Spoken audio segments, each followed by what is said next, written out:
Oh, yeah. What they do to any Pokemon? Like, there's like True. a bunny one, and they made it all sexy. Lopunny. Yep, that one. Well, I think we're live. Hello, everyone. Welcome to the King of Anime podcast, where we cover everything from anime and industry news to movies and gaming sometimes, and we debate also at times about food with our viewers. I see those questions. I see them. So, yeah, introduce yourselves and tell the people what you guys have been up to. Hey everyone, long time no see. It's your old pal, Everything Animated. Just been working. Enjoyed this past weekend and the beatdown that was the Chiefs' offensive line. Enjoyed. I think I saw a couple of movies or maybe some shows that weren't anime related that were fun. Oh yeah, that's right. I'm almost done. I watched like close to the first season of Muscle and Magic. It's a fun show. Nice. It reminds me of Harry Potter mixed with One Punch Man because of the whole power scaling thing and how ridiculously strong this Wow. guy is. And he doesn't even use like magic or whatever. But I enjoyed it. My favorite part, spoilers, I don't care, was when he said, I don't believe in sexism because he suplexed the dude and then he suplexed the girl who thought she was gonna get out of it because she was pretending to be a damsel in distress when she was really a bad person. And he's like, because she thought he was gonna like console her. She's like, men are always the same. And then he like tightened his grip and gave her a good old suplex city. It's great. Thank God it's not as what would happen to Brock Lesnar back in the day, Dick Kick City. That would be horrible. Yeah. Hello, Yeah. Trayvon. Yes. Hello, Trayvon. He says Mashal is great, so it seems you're doing something right, EA. Yeah, no, it's fun. It's really, really fun. I can't wait for the second season with the brim bum opening. What about you, Sasuke? Thing going on? Yeah, I also watched the Super Bowl. Was bored out of my mind. The halftime show was great, but that game was pretty ass. Pretty You one know, sided. It yeah, was over by like halftime. pretty much. Um, but other than that, since last podcast, I've been enjoying Yakuza. I'm getting it down to the wire in that game. At least it feels like that. And that game is like very dramatic and sensational. And I've been playing this other game, this visual novel called AI Files, and I saw that. I've been having fun playing that as well because that game is super zany, and I didn't expect it to be like that when I first got into it. I thought it was going to be like very hardline detective work, but it's kind of like Danganronpa in that it's very silly at times, which I thoroughly enjoy. So that game has been fun playing as well. And you know, this is going to bleed into the news, but I've seen some trailers and announcements for certain things. Oh yeah. Um, so yeah, We got a lot to talk about in that regard. Um, but you know what, guys, I wrote an intro this week for the podcast. I'm gonna start doing intros at the beginning. All right, let's hear it. So yeah. So rate me on this on a 1 to 10. Okay. This week on the show, we're going to be going over the recent State of Play announcements, our thoughts on that, and as well as some big news for the Nintendo Switch as a Costco employee has allegedly leaked the price. Besides that, over in our usual spaces, we'll be talking about the newest episodes of Sakamoto Days, Rurouni Kenshin, and as well, episodes 46, 47, and 48 of our first time watching Fullmetal Alchemist Brotherhood, which, as you know from the episode counts, these are some pretty memorable ones. solid, All solid. right. I give it a seven Yeah. out of 10. Oh, okay. Very I good. give it 3 out of 4 popcorns.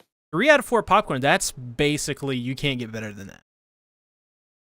It's quite difficult to get better than 3 out of 4. Thanks. I appreciate that. But with that out of the way, make sure you guys leave a like and share this podcast out with your friends. We have a Patreon, patreon.com/King of Anime. We also have a Blue Sky. So come make some biscuits with us or die.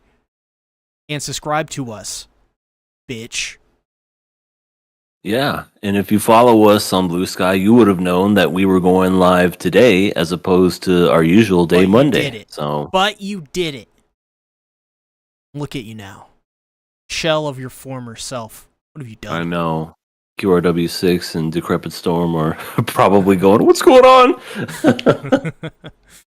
Trayvon says Hana Kimi is getting an anime adaptation. Haven't read it, but it's an old shoujo series and the premise sounds interesting. I've never heard of this Hana Kimi. Let's see what. Apparently it's older. Yeah, and Shoujo? everyone loves the 90s. Shoujo again? Oh yeah. No, this is like really old. Holy crap. This was serialized from, get this, September 20th of 1996 to August 20th of 2004. Wow. 8 years. That's crazy. I wasn't even a thought at that time. I was 9, and then I became 17. Oh, this is kind of interesting. The series centers on Mizuki Ashiya, a Japanese girl who lives in the United States. One day, she sees a track and field competition on TV and becomes attracted to one of the high jump competitors, Izumi Sano. She begins to idolize the young athlete and eventually transfers to Japan to attend the same school that Sano attends. Sano attends an all-boys high school named Osaka Gakuen, and Mizuki attempts to disguise herself as a boy to enter. No, it's the plot of She's the Man with Amanda Bynes. Instead of racing, it's soccer, though. I wonder if they're You had us in the first half. The early 2000s is untouchable, but that definitely just reeks of a movie that would have been made around that time. Do you think they're going to do some English? Probably if she's from America. I'd say if there is no English, that what is the point of even doing this? I know what there's no point. I mean, you make this damn series and you don't go, help me, please. I can't speak Japanese. Oh, that's a good one too. David says some of them are pretty good though. They should do David. Polish. My God, this is horrible. I know what he's saying. We're getting canceled. We're getting canceled. I know. Be sure to subscribe. Yeah, be sure to subscribe. And you know what? If we get canceled, we'll be the first ones to tell you because we got a segment called KOA News. That's right, because this is always something that will never give you the blues. Now let's get ready for the KOA. It's Miracle! Guys, I got the blues. Oh, do tell. Why do you got the blues? I saw Attack on Titan, the last Attack on Monday, and apparently Attack on Titan is over and it won't get any more episodes, and no one ever told me this. If only we discussed this on somebody's channel a couple years ago. Right, yeah. So, yeah, no, I went to go see the Last Attack, which is like the compilation film of Part 3 and Part 4 of the final season. And I thought I'd just share my thoughts on it here because, I mean, why not? I saw it in 40X, EA. Satsuki, have you guys seen anything in 40X? Maybe a long time ago. I don't know if it was called 40X back then, but with me and my son, we went to the Lego, like a little Lego like 3D thing, and you could like feel certain things on you. There was a spot where somebody sneezed and then you could feel like the droplets on your body, and I was just like, ew, too real. Too real. Not 4DX, but I did watch Final Destination in 4D. Oh God, It was the How last was Final that? Destination. Oh, I don't even remember it that well, to be honest. I remember I watched it with my dad, and I don't know how old I was at the time. I don't think I was old enough I was gonna say to like. that's Yeah, I mean, when did that movie come out? I mean, that'll Daddy, tell you. Like, Daddy. Can I see people getting maimed and murdered, Daddy? I've always had like a morbid curiosity of things. I used to watch the Saw movies, not even like watching them, just specifically going to the depths to see how exactly it would happen. And I was doing this as Jeez. like I was doing this in like middle school. Damn. Man. Damn. You're like my you're like one of my friends who's like, yeah, I watch people getting their heads chainsawed off. It makes me cope. Oh. Well, like that's Doesn't at all. Seeing real deaths is different. yeah, because I've never been like a visitor of Live Leak or all those weird sites where people are watching people get tortured. Like that's off the table. Ogre.com back in the day. Yeah, that's no. Faces of Death, that was another one.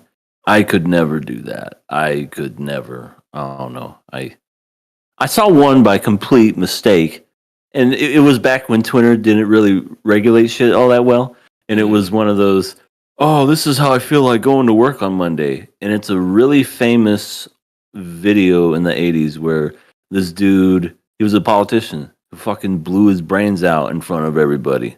Like, he took out a pistol and he's like, everybody get back, I don't want no one to get hurt, put a pistol in his mouth and shot himself. And it was just, I just remember it just being so disgusting and like caught by surprise, because when he killed himself, he was like on the floor and all this blood and everything was coming out of his mouth. I'm like, oh, nasty. And I'm like, why did I have to see that? Oh. Well, at least we don't have any psychopaths on the podcast. Yeah, at least we don't have any. We just had some people that watched Saw torture scenes in middle school. C Tactics, he does his thing every once in a while with Wally's in his basement. But there's no crazy people on this podcast. It was not one. It was the final the fifth one. That's the thing. That's a trope in horror movies too, where they always say the final chapter or the final destination or the last one. It's never the last one. Final season part 1. It was the fifth one. Trayvon says, I saw Titanic for the first time on 4DX. It was great. David says, I think in reference to the Lego movie, that was a demo for 4DX. David says, which Final Destination? I remember binging the whole Saw series in one day when I was 12. Good times. And the fifth one. Jesus. Well, so you in 2011, how old were you? 2011. When did it come out? Like what day? Like month? Because I either would have been 13 or 14. All right, so not too terrible. Still at that age, that's a little rough. Maybe. Well, so I saw this AOT movie in 4DX, and it was just, I'm never going to go see 4DX again. I don't recommend it, to be honest, unless it's for this film. If you somehow are able to find it, I would definitely recommend it. It was awesome. If not the best experiences I've ever had in a theater. At the very end, everyone stood up and applauded. Wow. Like everyone. That's unheard of. And I only say that because, I don't know, like it's cool just to see anime getting its flowers when it comes to stuff like that. People don't stand up and applaud for anime. Yeah. That's cool. It was so awesome just being whipped around. Like, for example, when Hanji faced off with all the Colossal Titans during the Rumbling. That was crazy. Also, the final fight was just awesome. You know that scene where they're going up the train and they look over the horizon and they drop those barrels onto the Doomsday Titans and the Wall Titans? Dude, yeah. that was incredible. Or Or the very end when Armin fights Eren in the Wall Titan form, and Mikasa and Levi go in to kill Eren. That was just amazing. And throughout the whole film, anytime there was the rumbling shown, it was just so good.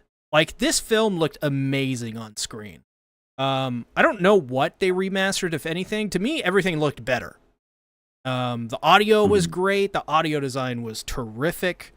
For example, like, there's parts where you can hear like people talking in the background. I thought that was people actually talking in a theater. So I turn around and it's just no one. You're like, shut the hell up. Yeah, yeah. Or like when they're on the boat, heading to Odaya, you hear the water below you, which is really cool. Oh, that's cool. And during the rumbling, they would always have smoke. Just there's smoke everywhere. So the whole theater is like filled with just smoke. And you'd think, well, why would you want that? But no. It works. It works really well because I think they also had like they made it smell like stuff that was like burnt. So you really did feel like you were smelling the rumbling, which sounds horrible and out of context awful. But no, it was an amazing experience. They also added a new scene to the very end because they said they were going to cut out like 20 minutes of stuff. They actually didn't. It's literally just 1-to-1 what you got the last 2 episodes. But the post credit scene after the cycle all starts over again, it plays a very cathartic like 5-minute short where it's Mikasa, Armin, and Eren in real life, like as normal Japanese citizens, like in our world, watching the movie. And Armin and Mikasa begin to argue about theory crafting and like how like it's a horrible ending. And Mikasa's like, see, did they mention the cuckoning? They did not mention the cuckoning, sadly.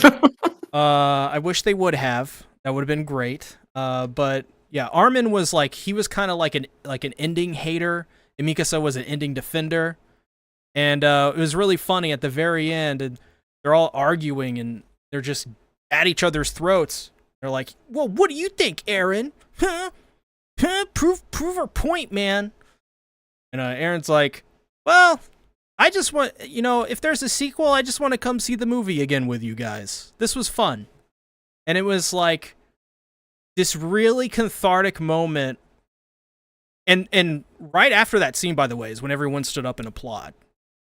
So they were also reacting to that moment as well. But it really did feel like it felt like the perfect closure to the series, in my opinion. I still think they should do a prequel, but it was amazing. Just the fact that they were smart enough to put that scene in and acknowledge the people that were upset and acknowledge the people that were defending it, and also acknowledging the people that don't care. It was awesome. One of the best moments in the entire series, and that's crazy to say, but it was great. It was great. Loved it from front to back. Amazing experience. That's cool. I'll definitely give it a watch. If not, maybe just watch that last part just to see how it is. But that's cool. That's really cool. I think you could probably find it online because I think it leaked.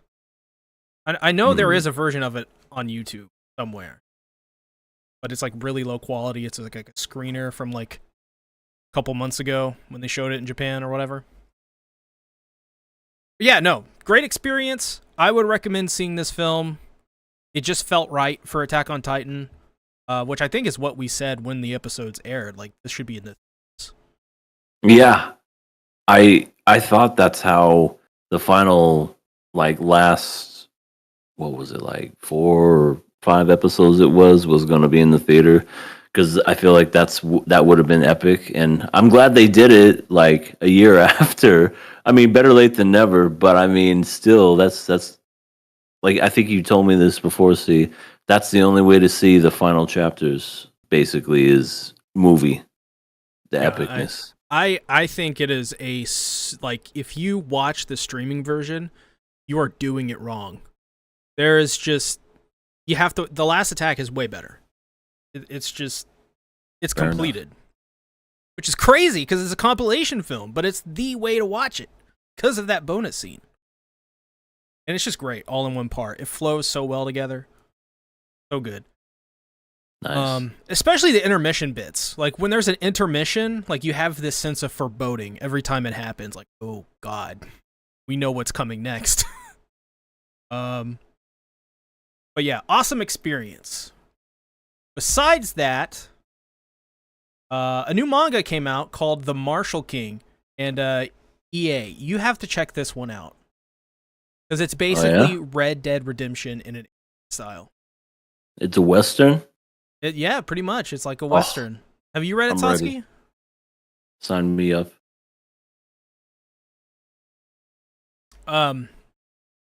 It is. Sasuke doesn't know.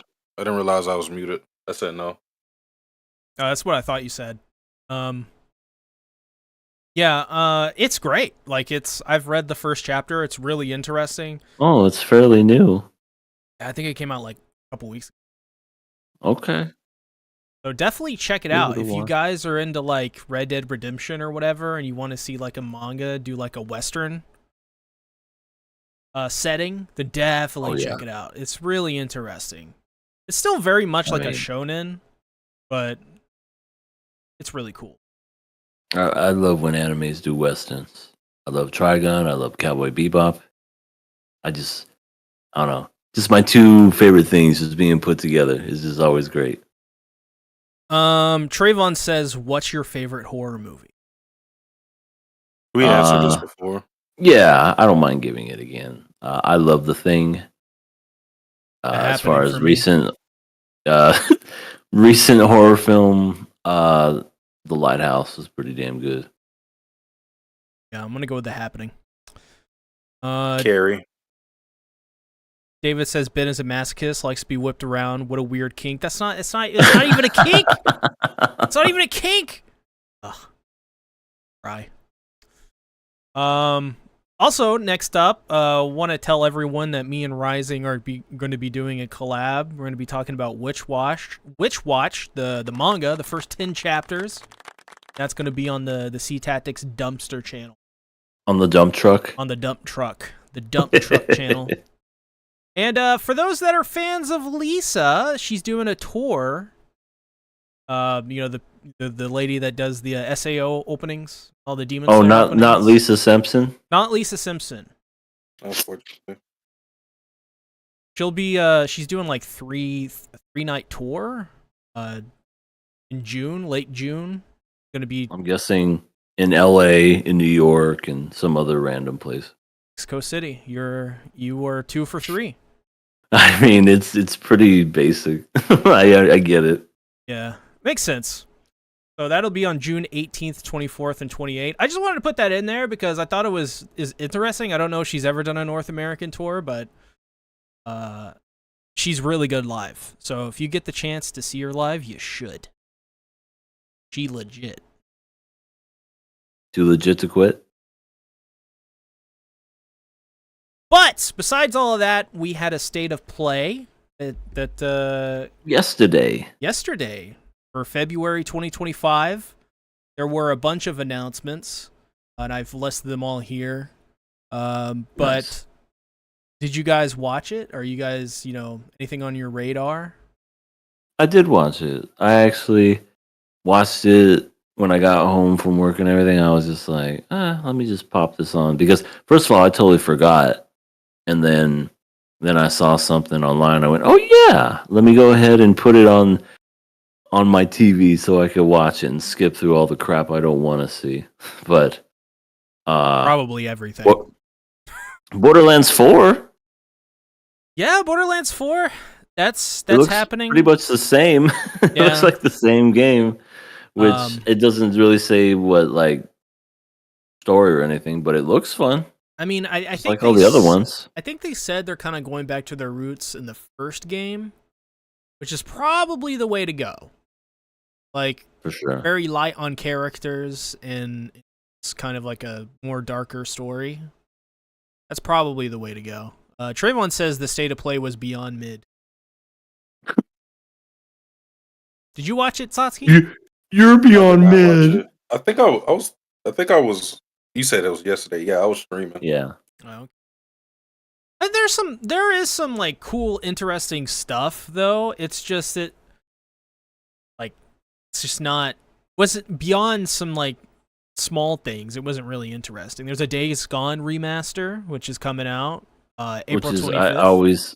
I always find that interesting. It's like it just came out and it needs a remaster. Just, Well, I mean, I think this remaster is not just like your regular remaster. I think this is going to, because they, the people that made Days Gone, Studio Bend, went to Sony and are like, "Hey, we're gonna pitch this sequel for Days Gone 2," and Sony was like, "No, we're gonna do live. Damn. We're gonna do live service."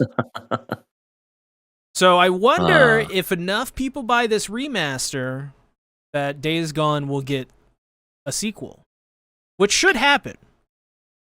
But It was a cool game. I mean, I didn't play it myself. I did watch gameplay for it though. I played a little bit of it, like when it first came out, and I felt like I got ripped off because it was repetitive as hell. I thought the voice acting was, and I'm just like, it's an open world type game, but there's like nothing in it. And I know I've heard people tell me that they have added so much to it and that they revamped it and whatnot, but I might try it. I mean, I hope it does well, simply just because, despite the fact that I don't like Days Gone, I've really never played it, and I'm not really interested in it, it does make me want to pick this up just because I don't want to see Sony do live service. That's my only silver lining from it. But, I hope it does well. I mean, I know like the people that made that game were very into it. That's another good sign. Maybe a sequel would make it better. Yeah. I hope so. David says there were some cool games, but nothing first party from Sony, which I don't mind at this point, not really caring. Onimusha looked great and some new IPs. Remaster equals PS5 update. Remaster is not a remake. Hope we get news for Dragon Quest 12 this year. I hope we get news for EQ12 as well. So a friend made me aware of some of the trailers, some of the things that he thought I was interested in. He showed me two things. One, I think I am interested in it from looking at the trailer. Lost Soul aside. Yes, same. I was about to say that. Yeah, that looked pretty wicked. It looks like Lost they Soul? were. Yeah, it's like Lost Soul aside. They look like they were heavily inspired. No, wait, I think they were. I think I read an interview where they were heavily inspired by Final Fantasy 15 with Noct. Oh, Lost Soul. Which is good because Noct is an awesome character. And he showed me Ties of Annihilation, which I was like, I wasn't really too. I saw that one. That looks really good. That looks like a mixture of, I don't know, any kind of like hack and slash. First of all, the main character is voiced by Shadowheart, which I know you'll love that, see. And then freaking, they have giant Titan-looking things, and it reminds me of Shadow of the Colossus a little bit, which I love Shadow of the Colossus, so that looked good. Also, the Midnight Walk. Yes. Just because it looks so fucking cool. It looks like stop motion first person. It looks so. I love games that decide to go out of the box, and that one looks really cool. Yeah, that looks really cool. You guys pretty much mentioned all the ones that I'm interested in. Besides one, Shinobi Art of Vengeance. Did you guys see this one? Shinobi. No. I saw them all, but yeah, that one looks pretty good. Dude, that it's one like looks a 2D side scroller. Yeah, dude, it looks awesome. I want to pick that up. I like that. It looks like a comic book type. Yeah. With the art style, I love it. Yeah, it looks so good. And of course for you two, Stellar Blade and Nikkei got us a victory crossover. Yeah. You guys gonna get that? I mean, I would re-download Stellar Blade just so I could see what's up with it. So you can Yeah, wow, so see what's up with it, huh? Playing it yeah, that way.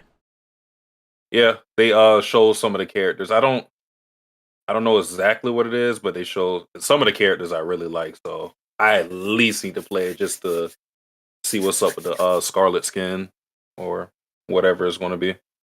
I know they say there's going to be like new bosses and stuff like that. So Yeah, I may pick this one up. I know there's also the Nier collab as well.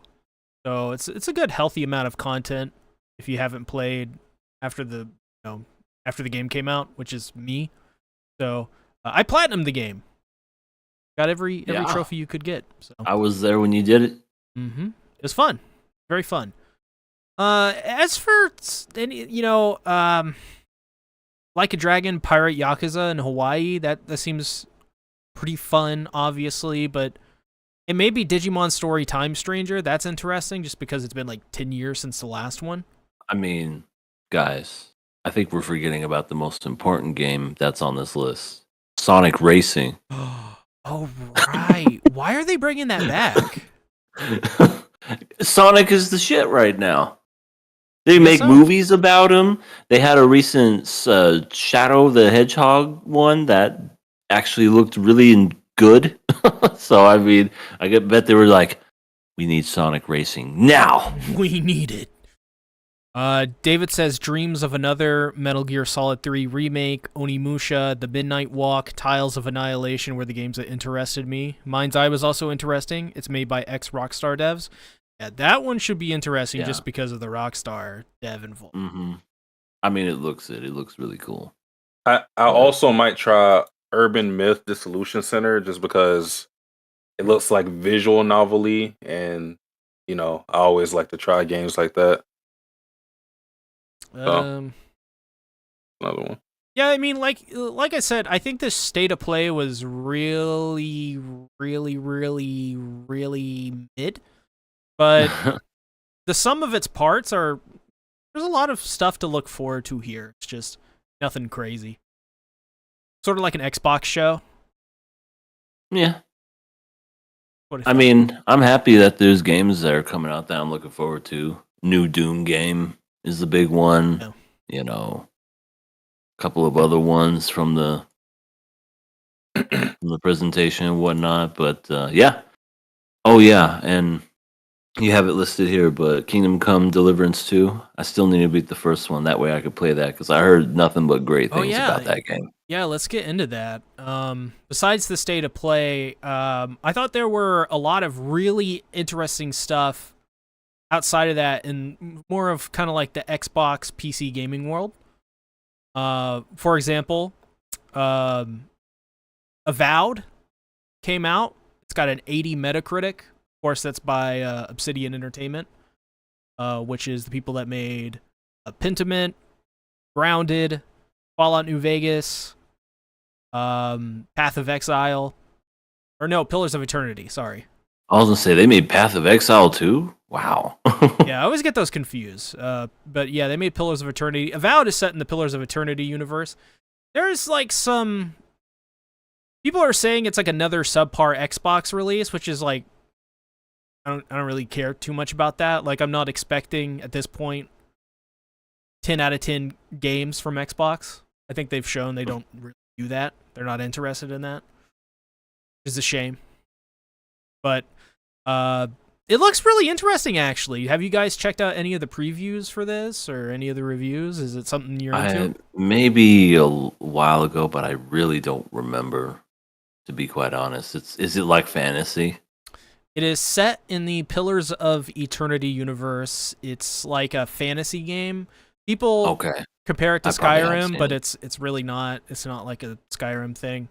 You can like dual wield weapons. You can have like a spell book in one hand and a wand in the other, or like a spell book in one hand and a gun in the other, or like a sword and a gun. That's cool. Yeah, or that's neat. Like a wand. What about and a sandwich? Sword. Yeah, you can have a sandwich. Obviously, it's the Thanksgiving leftover sandwich, because it's the strongest one and the best one. That's the best one. Yep. Most underrated too. David says, I look forward to all these games getting delayed when GTA 6 release date gets announced. That is true. That is true. They're gonna get their asses handed to them when GTA 6 comes out. I'm just telling you right now. But yeah, so Avowed, it looks good. It's got an 80 Metacritic, that's good. That's a good score to have. So another 80 Metacritic game for Xbox. Good for them, I guess. They're consistent. Next up, I don't know if you guys even know about this game. South of Midnight, made by Compulsion, the people who did We Happy Few, did a preview for their new game, South of Midnight, with a bunch of content creators. Pretty much every one of them said, like, it's great. Yeah, it has that stop motion graphic feel. Yeah. It's like southern based, like in the swamp, and it's like a Yeah. platformer. It looks pretty fun, but I heard it's really short. Like I think that's like one of the drawbacks is that it's not even that long. I think they said it's like 12 hours long or something like that. And for a platformer, that's newer platformers, I guess that's kind of short. Yeah. I'm actually really excited for this one just because it looks really good.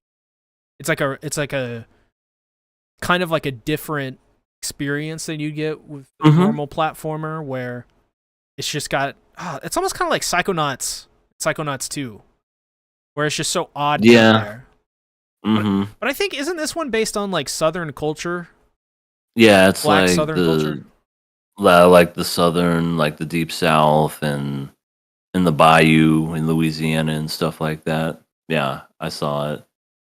It's like I said, it looks pretty good. Like I said, I love the graphics and just like the stop motion look to it. It's a day one release, Xbox Game Pass, so can't complain with that. True, yeah. Seems like Xbox has like a lot going on where Sony doesn't. Yeah, we'll see if Compulsion gets fucking canceled too, or after making really good games, and DEI, DEI, South of Midnight, DEI. No, not like that. I mean, like, kind of like how like last year Xbox was just like, cutting ties with all these places and whatnot. They had like award-winning like Tango Studios and whatnot, and then they got rid of them. Yeah. What I'm saying is, I hope they don't do the same for these guys. Yeah, I don't know. We'll see. Did you see like they were expecting like a big bump with Call of Duty and Game Pass, and they only got like 2% increase in revenue, which was insane. No one cares about Call of Duty. At this point, it's like Madden every year. It's funny. It's just really funny. But next up, Kingdom Come Deliverance 2 releases. It's got an 88 and an 85 overall Metacritic, which is really damn good. This game is kind of being compared to Baldur's Gate 3. And everyone is just glowing over it. I've played a little bit of the first one so far. I think I'm about a couple hours into it. And the one thing I will say about it is it's got the best written dialogue of any video game I've ever played. Nice. Second one's only going to be better. In my opinion, there is no game that does dialogue better than what I've seen so far of Kingdom Come Deliverance. Like, it just feels like, we were talking about it in my server when I was playing it. Adoraburb described it as just men in the moment. And I think that's a really good description of it. Like, it's not dialogue that's trying to push towards, like, a plot or anything like that. It's how people would talk if we talked in real life. It's not, like, written like movie dialogue. Right. It's not an expedition dump just to inform the audience of something. Yeah, I know what you mean. Like it feels natural, but you also can tell stories going on there too. Yeah, I love dialogue that's like that. There's like this one scene in the first game where one group of people are speaking like really high up from a castle. There's another group of people outside of the castle, like on the ground, like hundreds or like 100 feet down or something like that. And they're like kind of yelling at each other. And the scene is actually kind of funny because of that, because you're such an odd dynamic because they're both like yelling at each other, and it just comes off as a little humorous. It almost and then the scene from Monty Python starts happening. That's what I was You about got to say. coconuts. Dude, that's literally why I was laughing, because I was like, this is like that scene from Monty Python. But it wasn't played as a joke. It was just played as, no, this is actually how this would work out if this actually happened, and it's how they would actually talk with each other. Really, really cool. Really, really cool. I would say definitely, if you haven't, check out this game. But do be warned. Do be warned. Do be warmed. Do be warned. It's cold out. Do be warned. It is like an RPG mixed with a sim. So it is highly realistic. There's a lot of mechanics. And if you're not into that, then maybe it's not for you.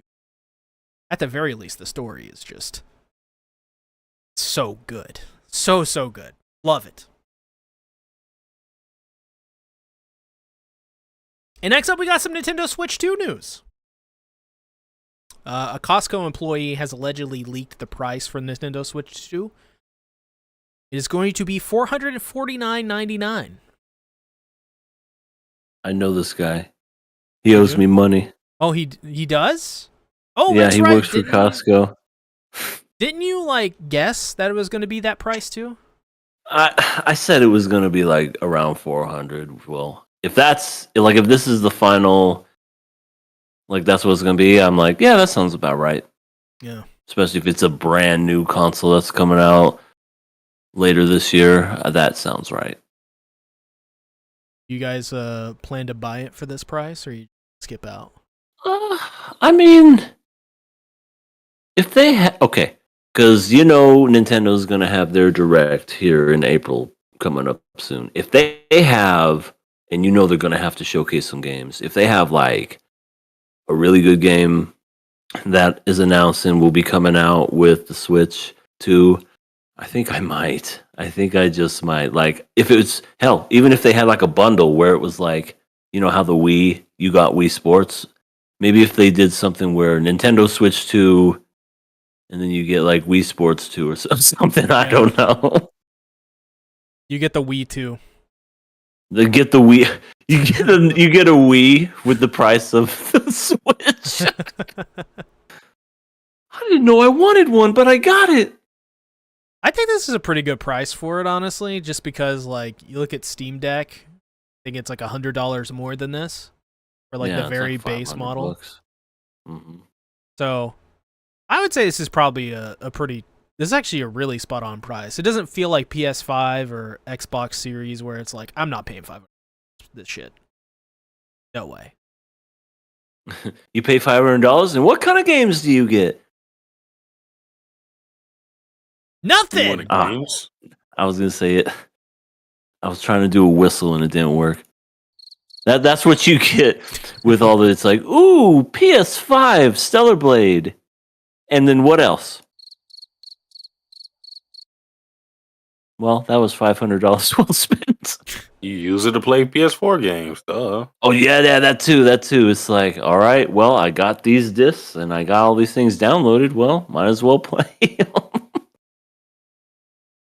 Or when a new game comes out, they're all 720p resolution. So it's oh, Final Fantasy 16 looks worse than it should on a modern console. Why is it sub 720p? Who knows? Yeah, just this whole generation sucked big time. David says, and with the Switch 2, we are releasing GTA 6 in 12 FPS. Are you guys excited for 12 FPS GTA? If you buy GTA on the Switch, I think your attire needs to be a straight jacket every day. Satsuki, it's a wonderful game on the Switch. Don't you believe me? Just when I see certain games on consoles like that, 2K for example, I'm just why the hell would you play it on that? remember when they released the new Mortal Kombat on the fucking Switch and Yeah. it looked like PlayStation 2 graphics? They did the same, but If I would same have bought thing with The that Witcher for 70 3. bucks, I would have been pissed. Or you would have been happy because maybe all you know is the Nintendo Switch. You're like, oh man, this 200p game at 5 FPS is so. Hell yeah! Look at this game!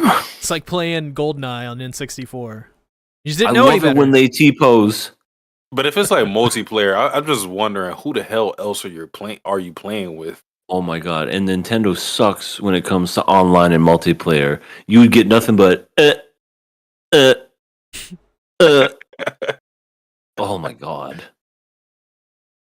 Trayvon says, I'm saving up for it to pick it up on Black Friday. Hope there's some good games launching with the Switch too.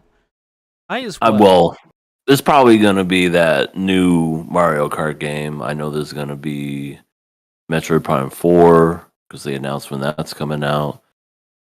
All I'm hoping for is a remake of Legend of Zelda: The Wind Waker. That's one of my favorite games of all time. And Twilight Princess 2. That would be another good one. I don't know any other. A new Donkey Kong game. Give us a new Donkey Kong Country. I say give us Dead Space 4. Fuck. Okay. Yeah. Give us Dead Space 4. You need it. You need Dead Space 4. Yes. David says, to be honest, I'm still impressed they managed to port The Witcher 3 on a Switch. +2 for effort. I mean, you know that's going to get like Mario Odyssey. Whoa, wait. What if they update like Mortal Kombat and The Witcher to run better on the Switch too? Hey. I'm still going to think you're insane. But Zotsky, I got The Witcher 3 and I bought the Switch 2 and now it's great. Be my friend. Just play it on PC, something. There's better avenues. No, Nintendo for life. I will never give in to PC. What about when they release the next Call of Duty on the Switch too? Oh my god. I want to play online Call of Duty on the Switch 2 day one. That'll probably be the only Call of Duty lobby where you're not going to hear any slurs. Oh, for sure. All you'll hear is, I'm gonna kill you. You're dead. I hope you're not mad at me when I shoot you. But David, you can get Witcher on the go. It's called a Steam Deck. Mario Odyssey 2 would be great. I agree, Trayvon. Anybody ever played the first Mario Odyssey? Really fun. Really, really fun. Definitely one of their better platformers. Well, I mean, every Mario game is pretty fucking good. But, yeah, Mario Odyssey 2 would be cool.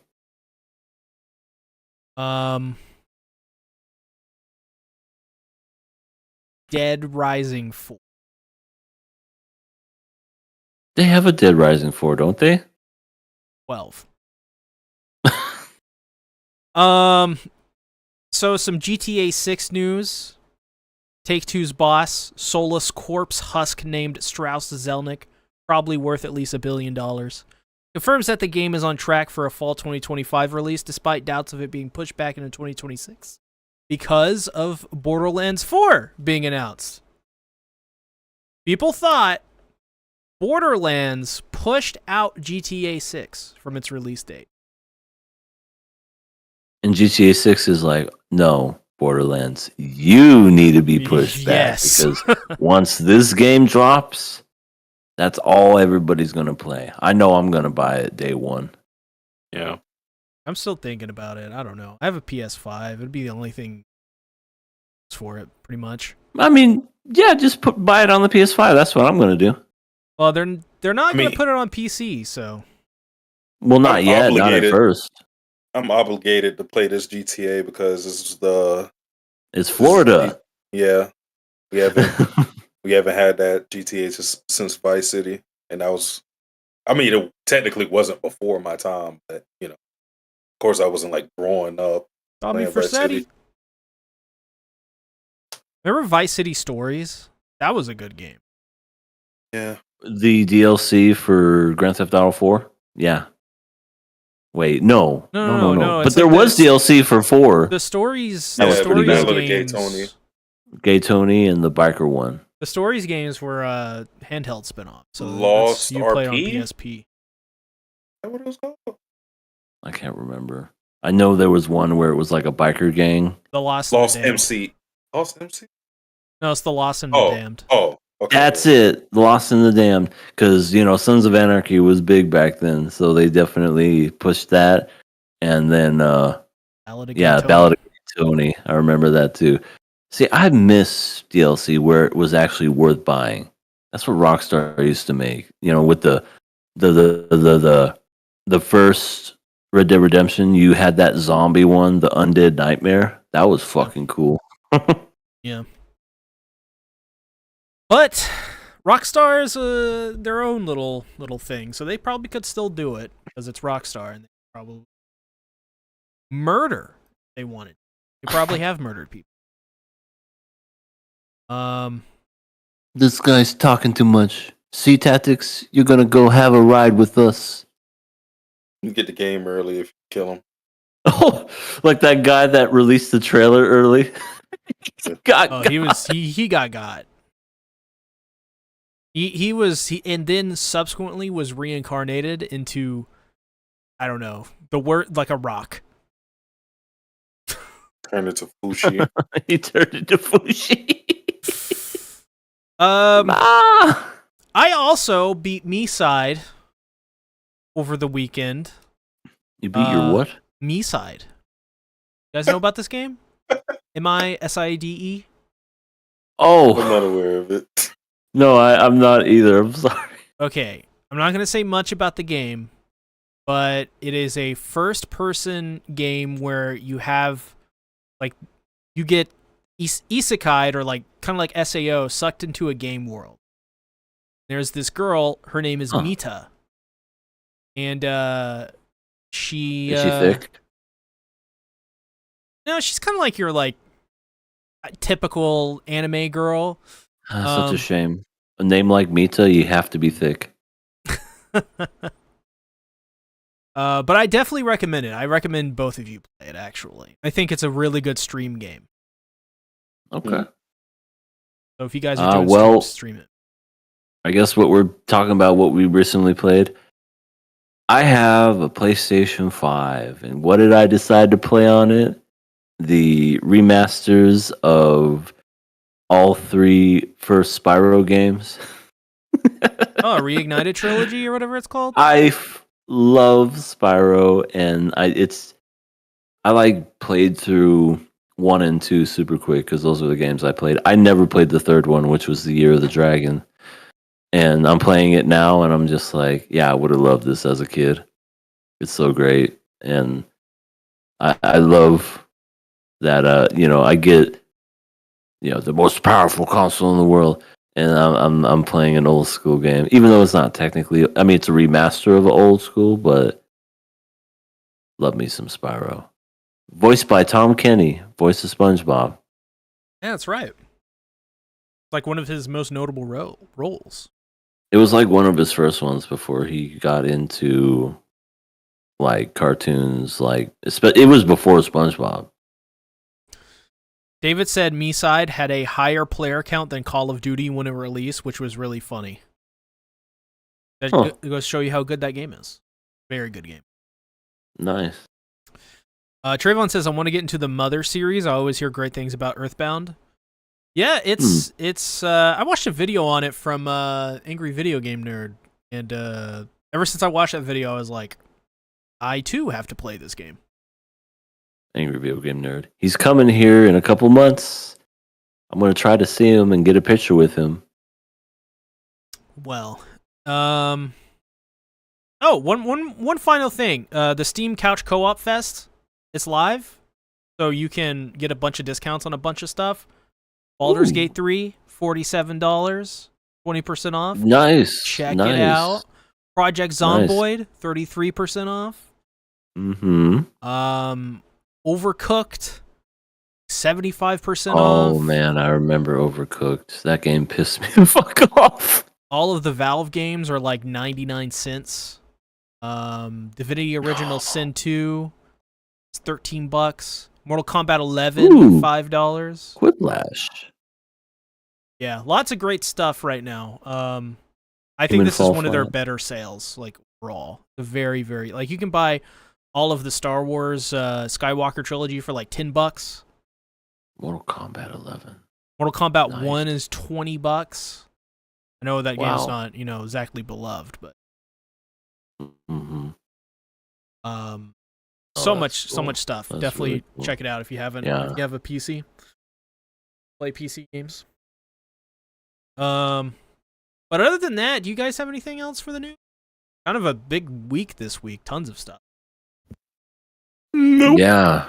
No, that I want to say that's it for me. I mean, kind of a good thing we discussed it today because we wouldn't have had that Nintendo.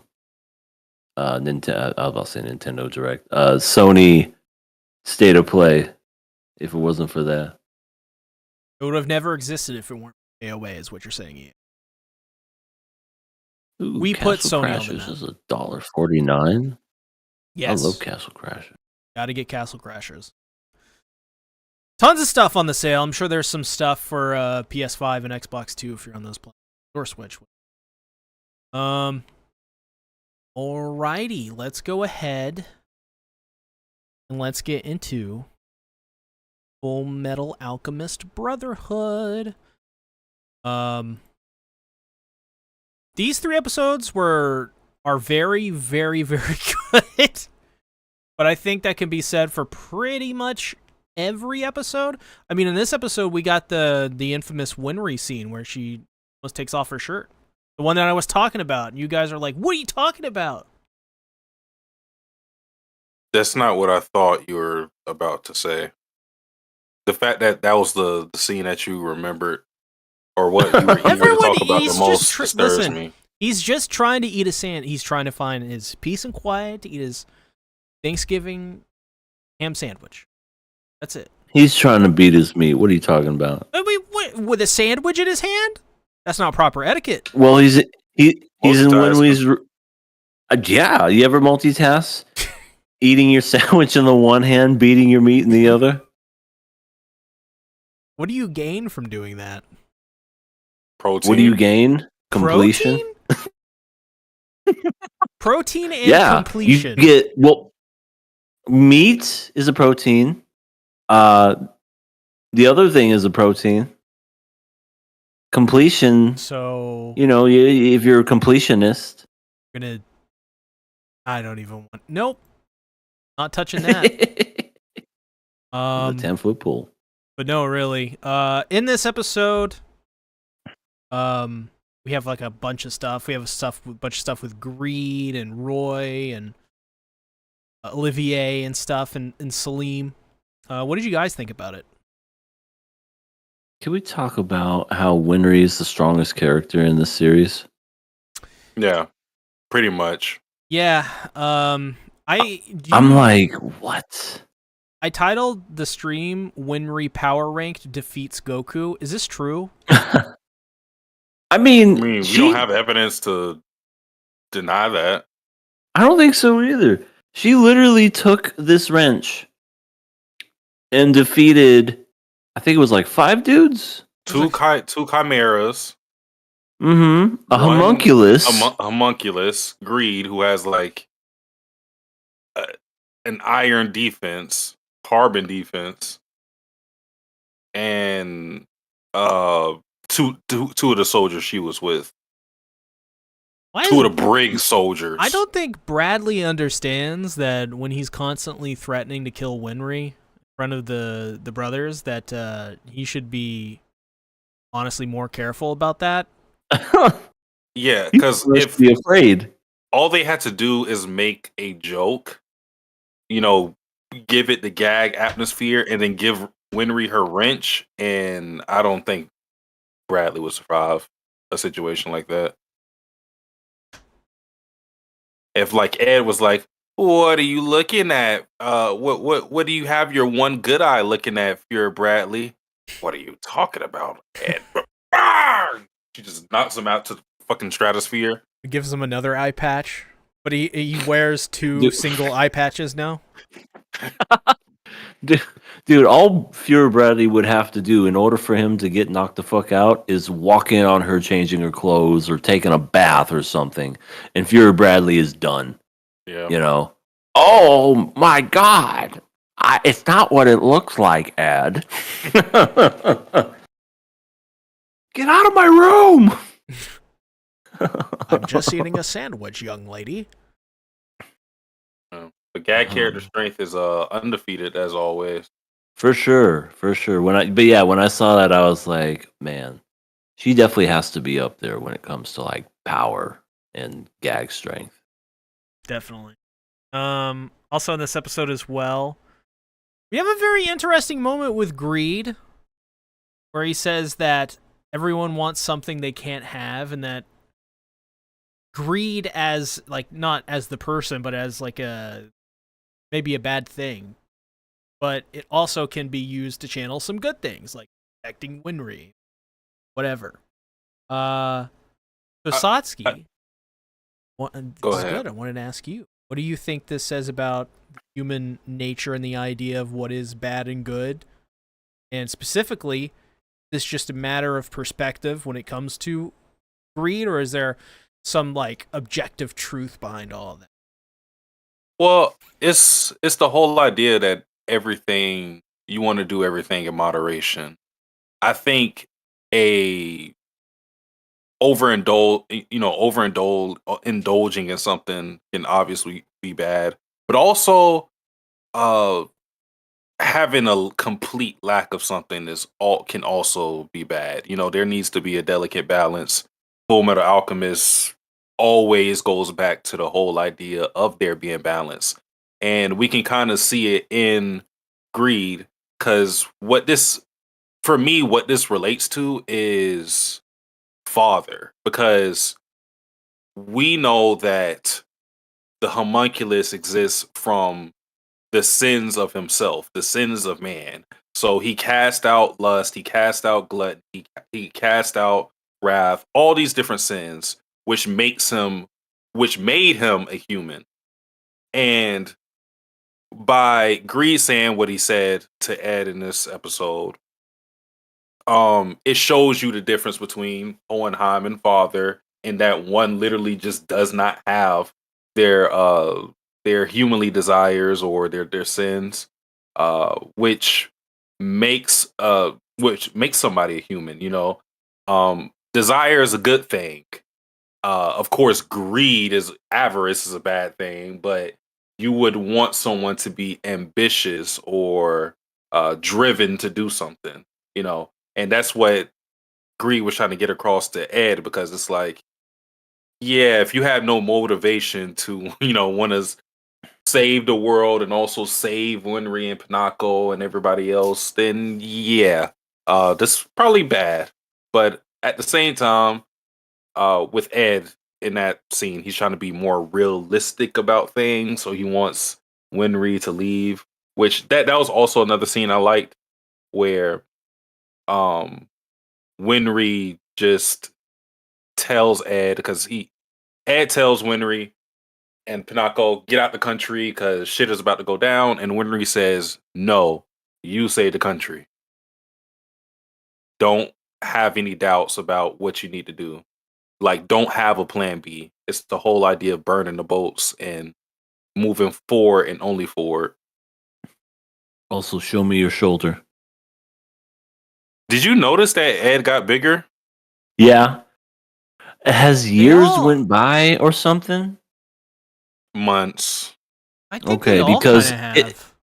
it looks, because I thought the exact same thing. I thought, like, because the promised day, we don't know what day that is. We just know that it's sometime in the future. So I was thinking, well, maybe it's a time skip. Maybe a couple years have gone by, because I agree. I thought Ed looked bigger, taller, older, whatever you want to call it.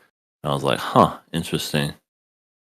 It also, just to throw the idea out there, since we know that Al's slowly losing control uh over his body, and like the soul, the link between the soul and his current body is kind of severing.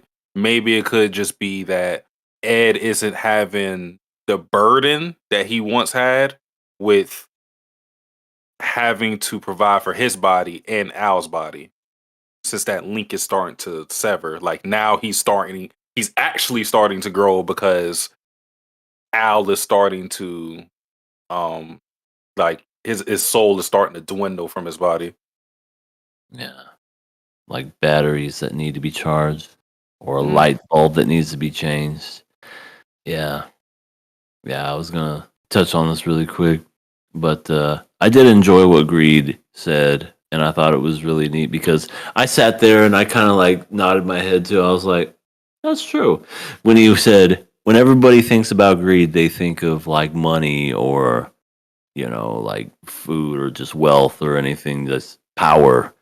Mm-hmm. Everything that's greedy doesn't involve stuff like that. It can be other things too. And I went, I guess that's true. I guess I never kind of thought of it that way. But whenever you think of greed, you think of power and you think of wealth. You don't really think of other things whenever it comes down to it. Because I always feel like it's always Walter. it's always associated. Yeah, it always goes back to him.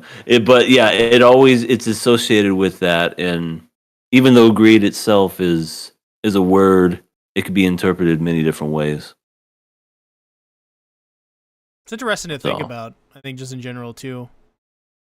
Just like how greed affects your life. And then you think about like all the other things. Like maybe gluttony or lust or whatever it may be. And it's like, yeah, maybe all these things can be good, moderated properly. Yeah, there's healthy doses of every of every sin or every vice. Except like crack or something. I don't think there's like a healthy amount of crack. You can Can never I have a healthy dose of crack? You can never get enough crack, in my opinion.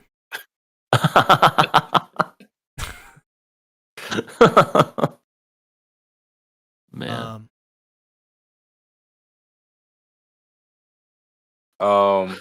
Well, it was a lot of interesting things in this episode. I felt like this was probably the craziest episode. So it was like a mixture of us still preparing for the promised day and things actually going into motion. So one of the big things that happened was Scar and his group, Dr. Marco and the rest of the guys, recruiting Ishfallens to well, we don't know exactly what they're going to do, but I mean, we're starting to develop bigger armies. Mm-hmm. They're gonna rise up somehow. But yeah, I am curious to see. Wasn't it like the old guy from the beginning where he's like, "You're gonna need some help, young man, Scar." The one from the elder, I think, is what he was. Yeah, yeah, I remember that. He's like, "Oh, he's got a few little compadres there. I wonder what's gonna happen." Yeah. So, oh my gosh, Gluttony is back. I yeah. totally forgot about that. Like I literally forgot about that this man existed, and then he's just like, "I'm a fat ass and I'm hungry. Can I eat now?" Yes, Gluttony, you can eat. Is it? Yes, Gluttony, you can eat, but be sure to leave that one alive.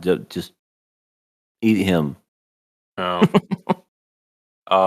Yeah, he came back and with this big bro pride, and they had a good old fashioned whoop ass on Al, who is losing more and more control over his body. Is sad Poor to see.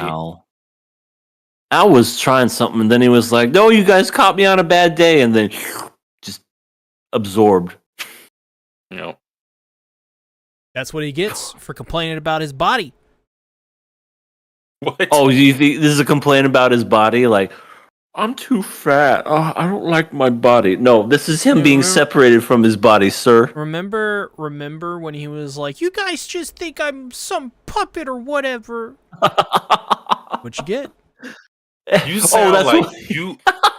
When I tell you, you sound the logic that you just spewed right there. It's the same logic as Jigsaw. You Or it's the- you didn't appreciate your body and complained about being a puppet. So Oh now my I've tied God. strings to you, and now your fate is in the other hands of other people. that Let's literally play is a. game. That is so a jigsaw reasoning behind why people are ungrateful to be alive or whatever. True. What would he do? What would be his game though in order to like survive? Would it be like a fucking welding torch or something? He might. It depends on which Saw, because like some of them was like one of them. It was just like the one dude basically was deciding everybody's fate. I forgot which Saw that was, but um, he would probably do like some ventriloquist thing with Al. I could definitely Like, see that. I could see that too. He just sees a puppet version of him. That Yeah. would be cool. We need a. Can we have a Saw crossover of Full Metal Alchemist with specifically with Al, please? Or Dora Burb, get on it. Or Saul's kind of like the god of this universe. It's like, oh, you wanted to bring back your baby, so I just took your innards. I remember seeing one where a guy accidentally like killed a father's son with his car by accidentally running him over. So what does he do as punishment? He just puts his whole body in this contortion thing, and his arms are being rotated, and his neck's being. I'm like, Oh, I know what you're talking about. and his legs are being. I'm like, yeah, that's fair. It was an accident, so he gets every part of his body rotated until it snaps and breaks. Yeah, the whole jigsaw fair thing has been pretty much addressed over the years. Like, yeah, he's just a crazy guy with At least too the much free time. Yeah, at least the first one, because you could tell it was like low budget at the time, kind of made sense. But then as the years went by, it was just okay. Where's he getting all this fucking money? Isn't he dying of cancer? Is he a fucking millionaire? What is this? He's been dead since the third Saw. Yeah, yeah. And somehow he managed to live on for like in flashbacks. Yeah, because then he had apprentices. But yeah, Saw. Anyway, that's like a series. that's another thing we'll talk about maybe on KOA Plus. Who knows? who knows? Oh. Never seen But Saw. You've good. never seen? Well, Good. only the first one.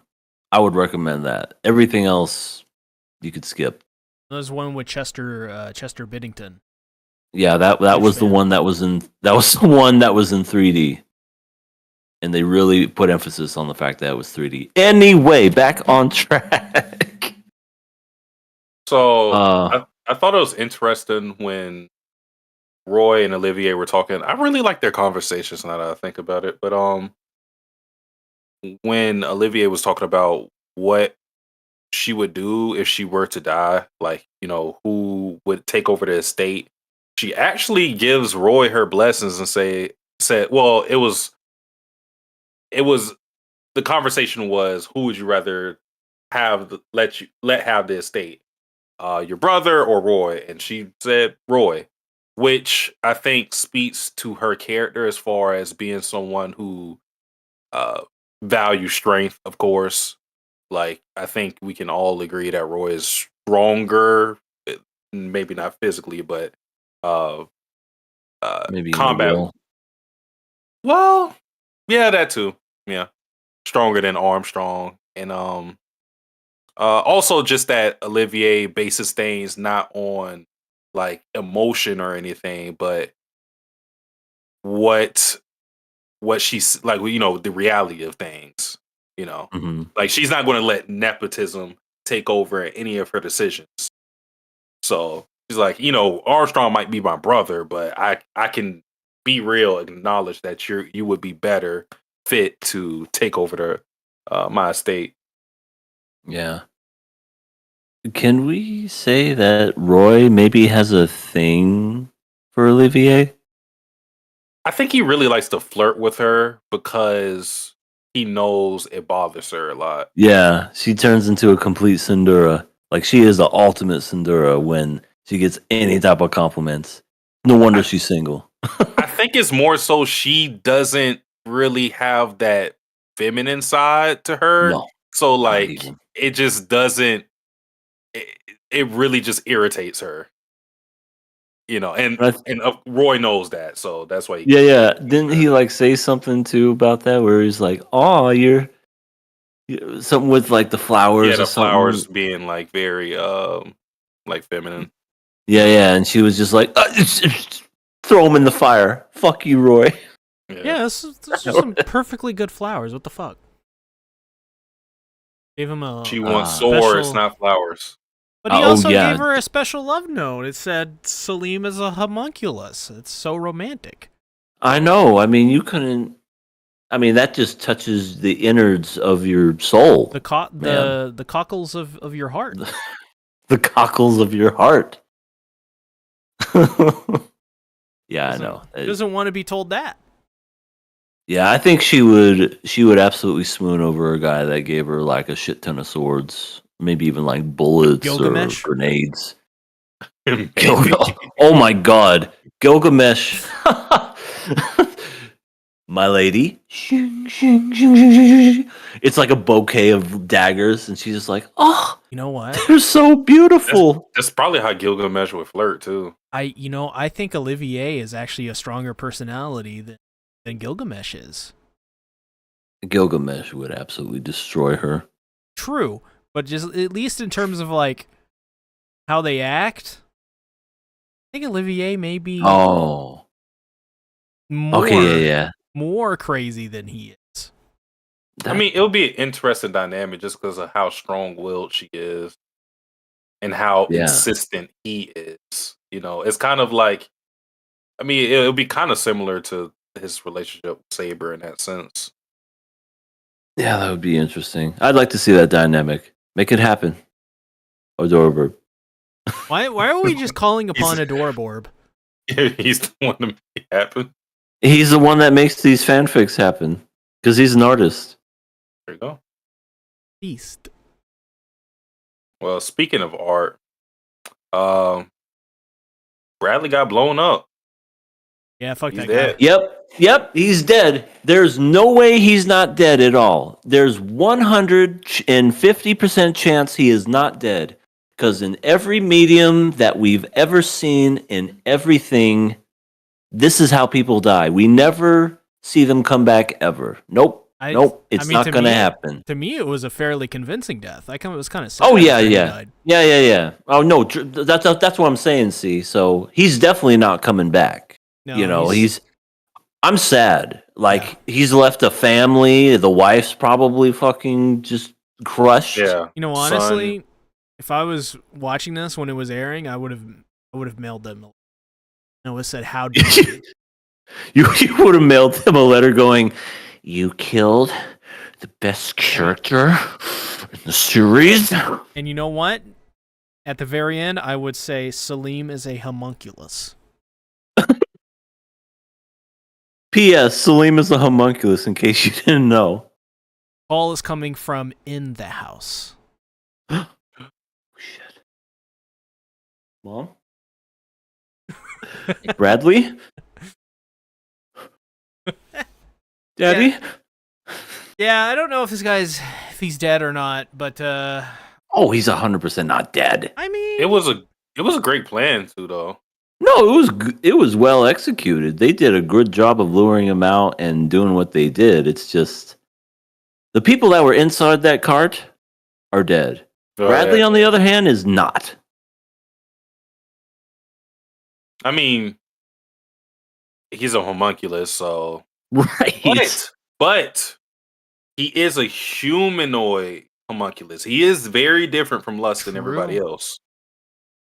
His body is not the same, so he doesn't have the same regeneration factor as everybody else.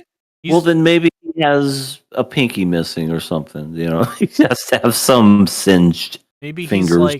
he's like Wolverine at the end of Logan. Maybe Oh. he's gonna find a small child and raise it as his own Salim, who's not Salim.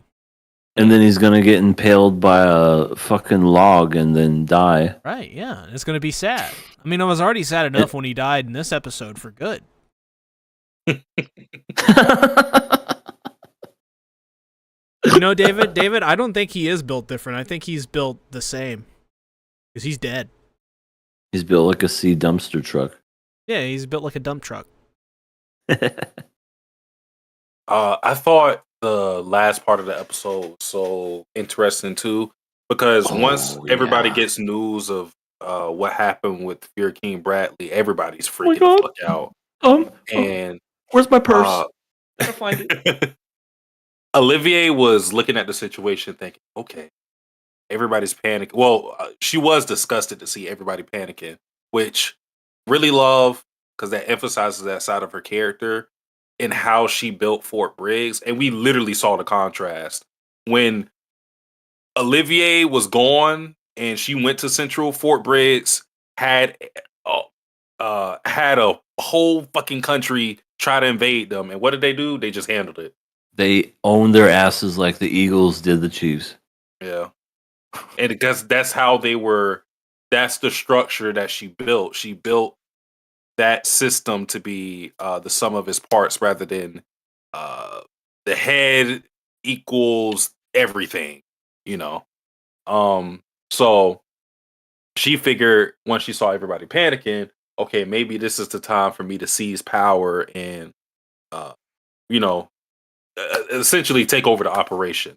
And then that's when, you know, Mr. Father puts a hand on her shoulders like, little miss, it's time for me to take over. I'll take it from here. Why don't you just sit back down over on your little corner? As she just does her little terror eyes. Yeah, so it's one of those things where it's like, yeah, I don't think they were seeing that coming where Father was going to take over military command. Yeah, I sure as shit didn't see it coming either. When I saw him come in there, I was like, oh, I thought he was being hidden in the shadows. No, they know about this dude. I mean, I knew they knew about him. Charged. That's right. He was charging this whole time. He's like, well, I'm at 80%. Fuck it. I might as well go. And then he just went. Take it from here.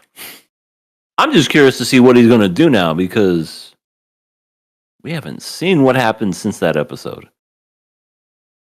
He's also dead.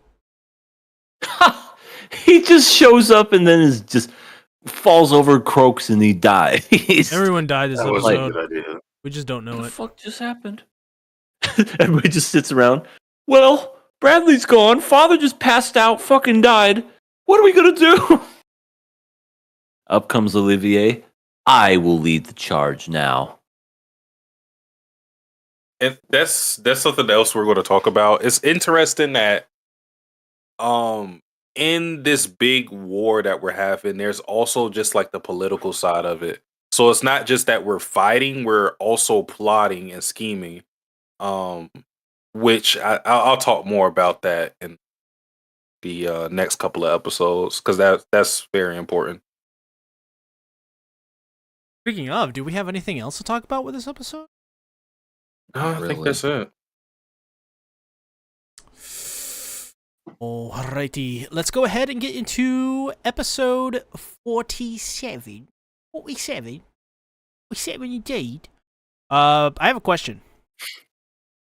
How would you feel if your nickname was Mr. Ho?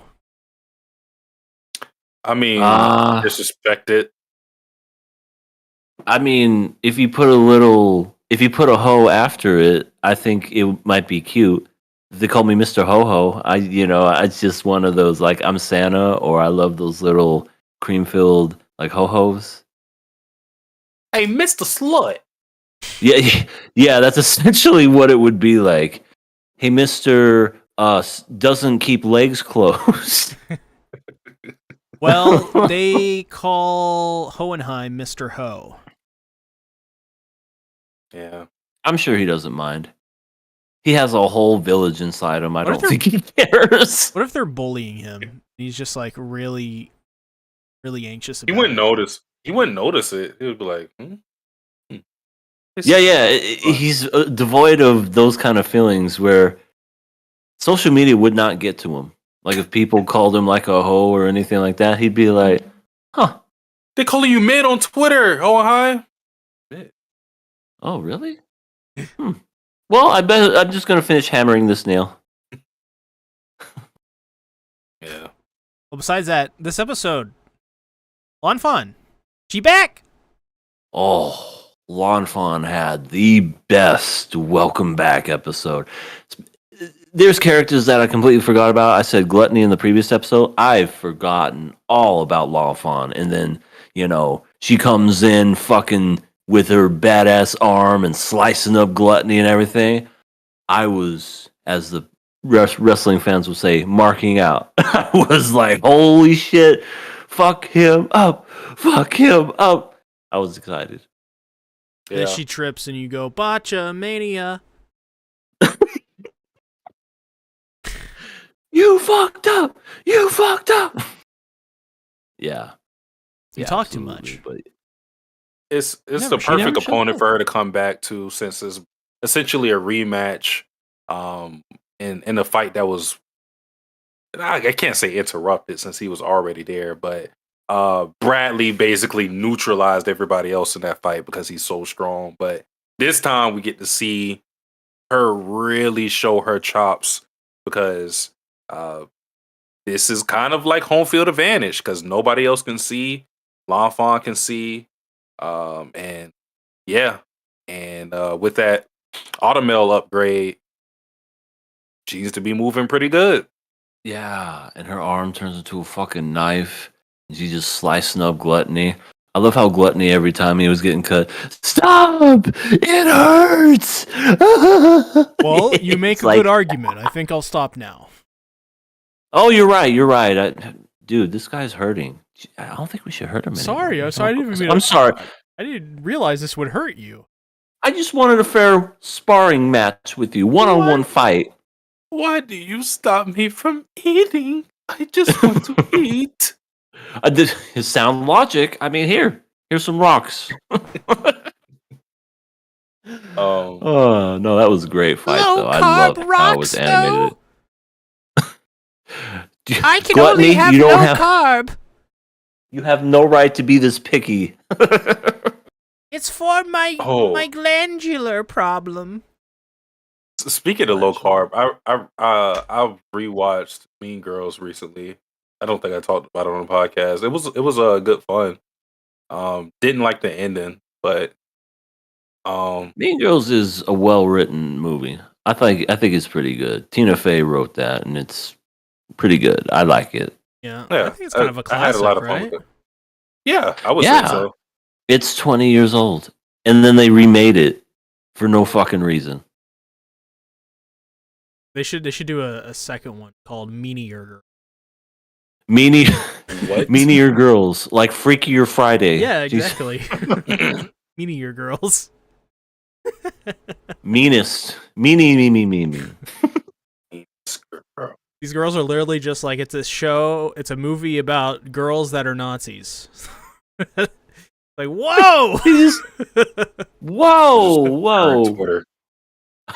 They're just posting on Twitter. That's the whole First movie. scene, they show up, they're wearing black outfits with fucking the Nazi hats and the fucking scarf things or whatever. But see, on Wednesdays they wear pink. Yeah, the casual, yeah. Pink Nazis. Like that one girl, Seiju or whatever, Reiju in One Piece, Nazi. I'll take your word for it. So this episode, we got Ed and Hohenheim reunite, and we talked about how Ed might react to hearing Hohenheim's story. I forgot what everybody said, but how did you? I guess what is your reaction to Ed's reaction? What? The second he sees him, he punches him in the face. Well, no, because that was before he heard the story. That was just like that was a greeting. Yeah, yeah. It's like, father. Yeah, Ow. Hi, son. How you doing? Long time no see. yeah, that's the way they hug each other. But as far as the reaction, it's pretty much what I expected him to go, just with the whole. But you're a philosopher's stone, and you have people inside you. Oh my God, this is heavy, Doc. I don't know, Doc. No, it's I don't just, feel so yeah. good, Mr. Stark. yeah, and then he gets disintegrated. But yeah, it's pretty much what I expected him to do. But I was, what says it here? Ed won't help Hohenheim, but he will fight with him. Huh. Sorry, it's been a while. but yeah, at least he kind of made amends in a way, even though it wasn't full on. I don't know, like he's very different than Al. Al was very forgiving, while Ed was very standoffish. I think, like he understood, but he didn't. I don't know. He wasn't like Yeah. fully committed, so to speak. Well, yeah, I think this was a big moment for Ed's character overall. I think Al was kind of like, okay, he's like the good boy or whatever. But Ed, he thinks a lot. And he's always thinking in his head. So when you are confronted with such things, I think this is just a natural reaction for him to immediately accept it for what it is, accept the situation, but also understand that there was a lot of complexity to this. And on one hand, he can't forgive him. On the other, he can. But also, he can't forget as well. Yeah. And I think it's the fact he can't let it go because they burnt down their home for this. You know, they said goodbye to their life for this. And so there's a lot of confliction there naturally that comes up. It's just like, you know, the inspiration for becoming who you are was in reality this huge misunderstanding. Yeah. It's difficult. It's really difficult to know how to parse that, but I do think Ed parsed it really well. I think the fact that he has accepted it, but also is critical still of it. I think that's probably the way to go. His character. I think any other reaction, I don't think it would have made sense. To be honest, I think this one was definitely I felt what he would have done. For me, the way I saw it, I think Ed was, in a way, disappointed that he didn't have someone to hate anymore. Because I think that hate motivated him through a lot of adversity. And he had to be the rock for Al. And that hate was something that fueled him, you know, thinking that his father abandoned him and that he didn't care about him. When actuality, that wasn't the case. And he learned that, of course. And I think the telltale sign for that is when he begrudgingly gives Hohenheim his mother's final words and he sees his reaction to it. Because I feel that he thought that when Hohenheim heard that, he wouldn't care. But instead, he saw him crying.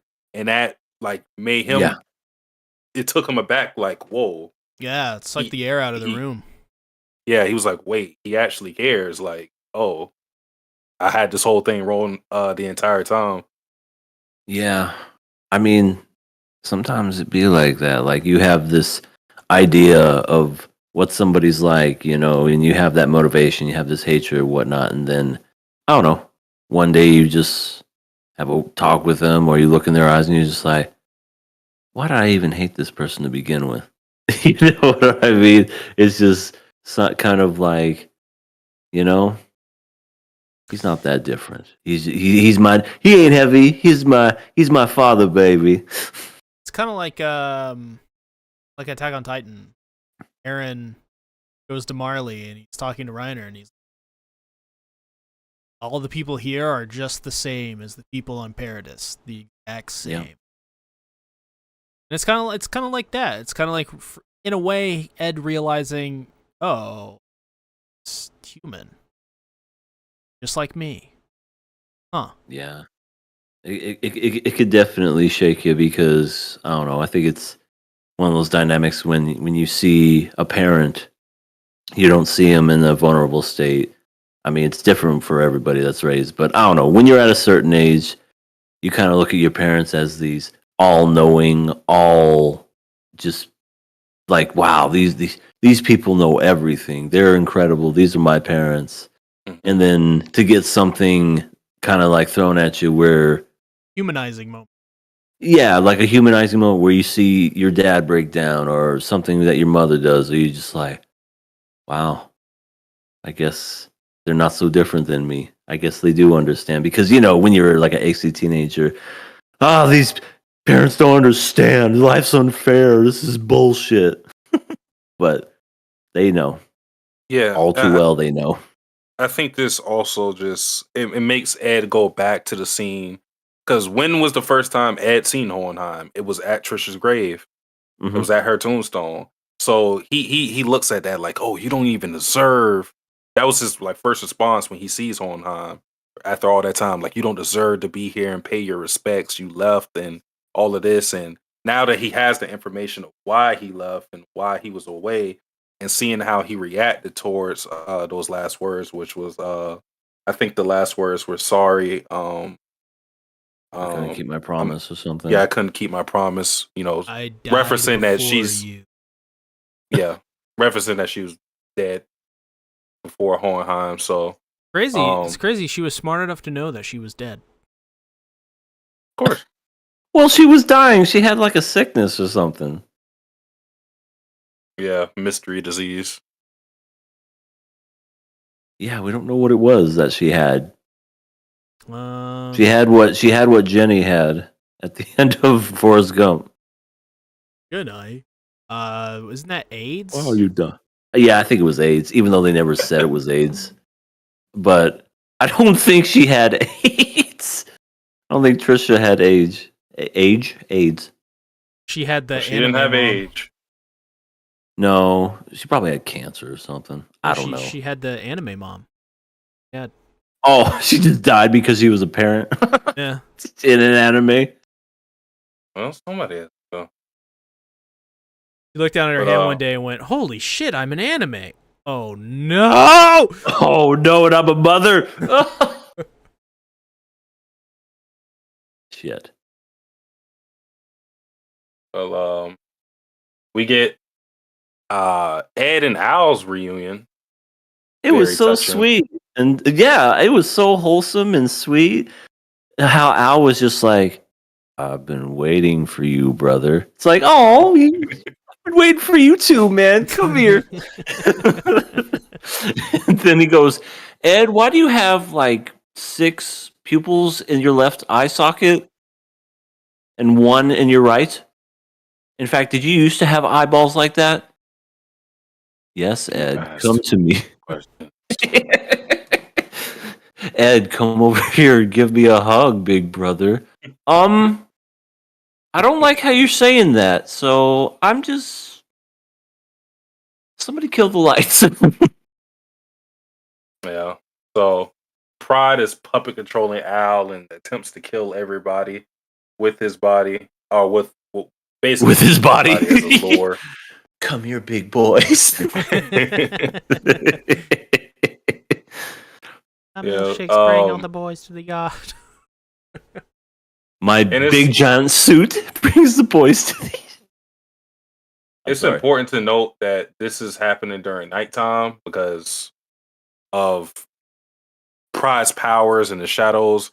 It's working great initially because of all the lights and the illumination coming from the village. So he's able to cast his shadows and he's giving everybody a hard time, which leads Ed into blacking out the village and since they're in total darkness, Pride can't use the shadows anymore. Which Pretty smart. yeah, pretty smart. Pretty smart, but God, you ever been out in the woods where it's so black you can't see 2 feet in front of you? No, I haven't, and It's fucking scary. plan. Yeah, I don't plan to do it. It's terrifying. It's one of those, if you don't have a light with you or anything, all you just hear stuff around you, you're just like, oh, light. Yeah, that's absolutely terrifying. But I could just imagine, because I like how they were like playing it off too. Ed was like talking to them, trying to like feel them and everything. I think somebody threw some punches and hit someone in the face. Yeah. Too. It was like, that's me, you idiot. What if it was like an Asuna Kirito moment? Yellow or sponge? It's blue. It's like, I don't. Hold on. Let me tweet. And I just love how the girl just can't just tell the motherfucker stop squeezing. Yeah, she's literally like building up rage. Yeah, she's like, "Are you done? Are you done?"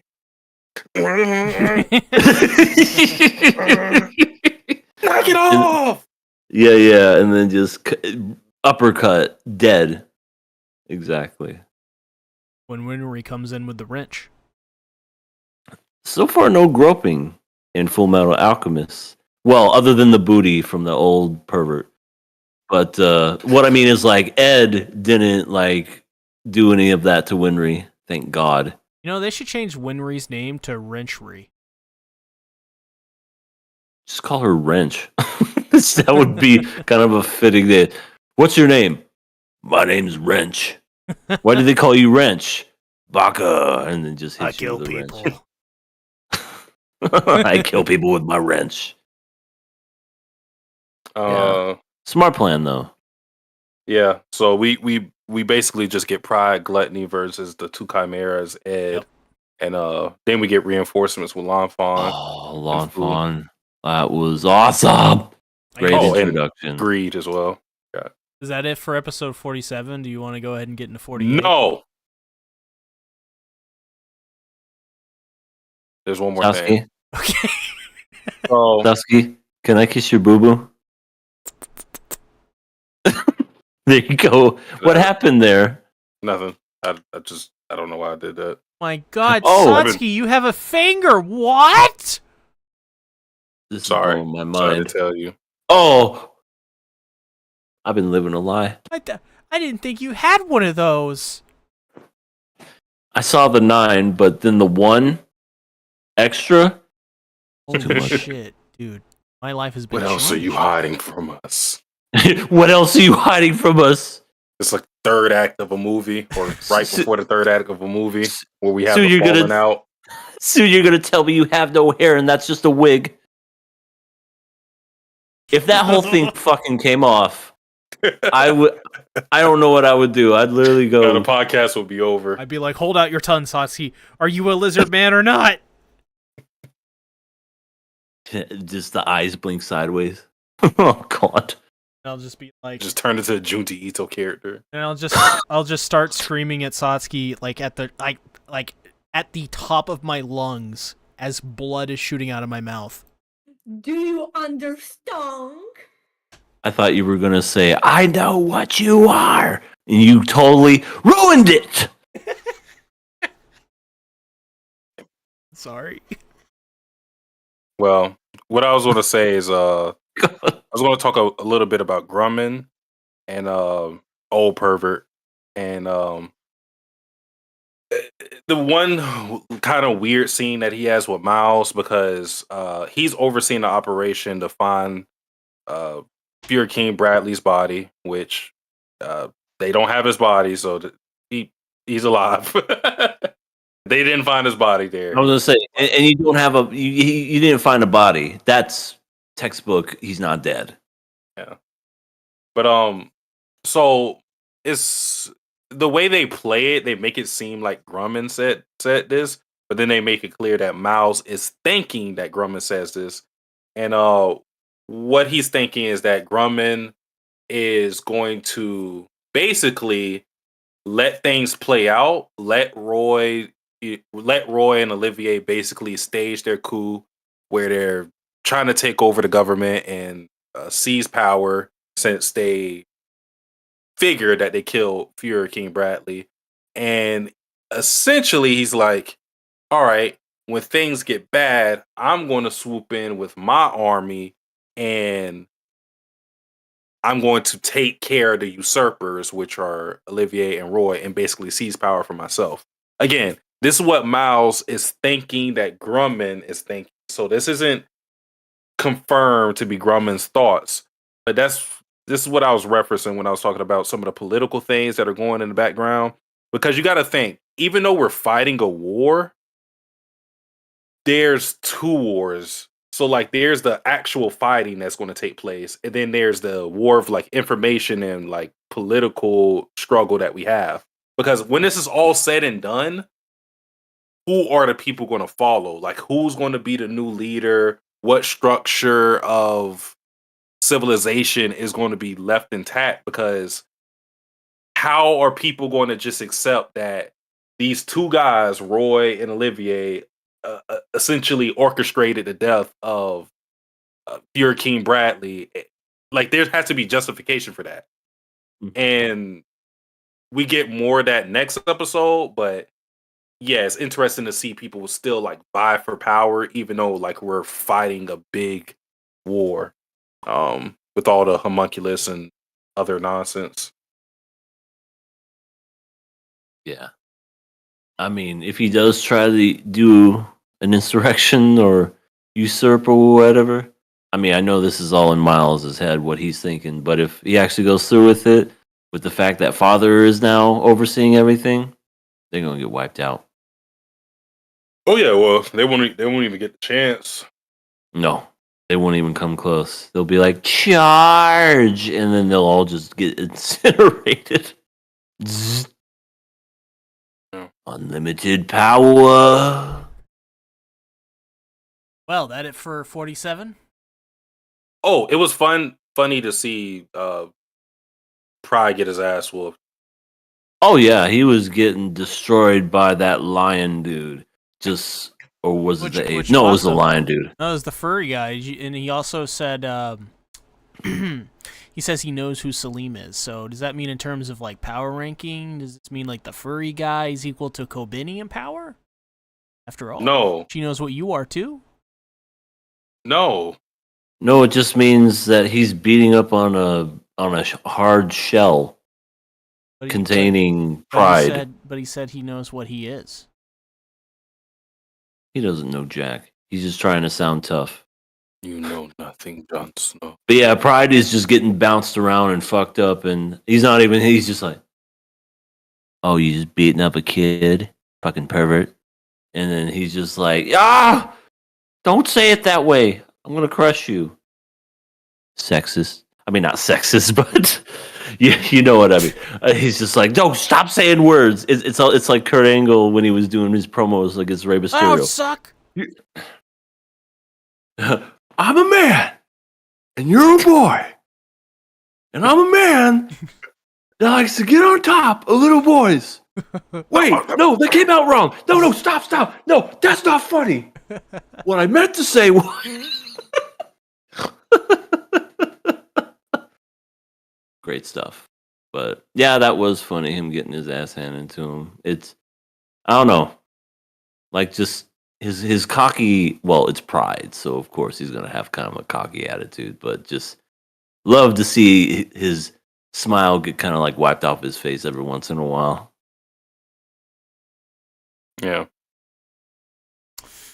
Alrighty, let's go ahead and jump into episode 48. I will not lie, my chair broke during this, so I don't really remember during the episode. Much. During the episode, my chair broke. You got that excited? You were like, "Yeah, fuck him up, break." I don't know what happened. They broke. The 2 points on the back broke at the same time, so I have to order a part from Home Depot. A couple parts, some connector bolts or whatever. Fix it.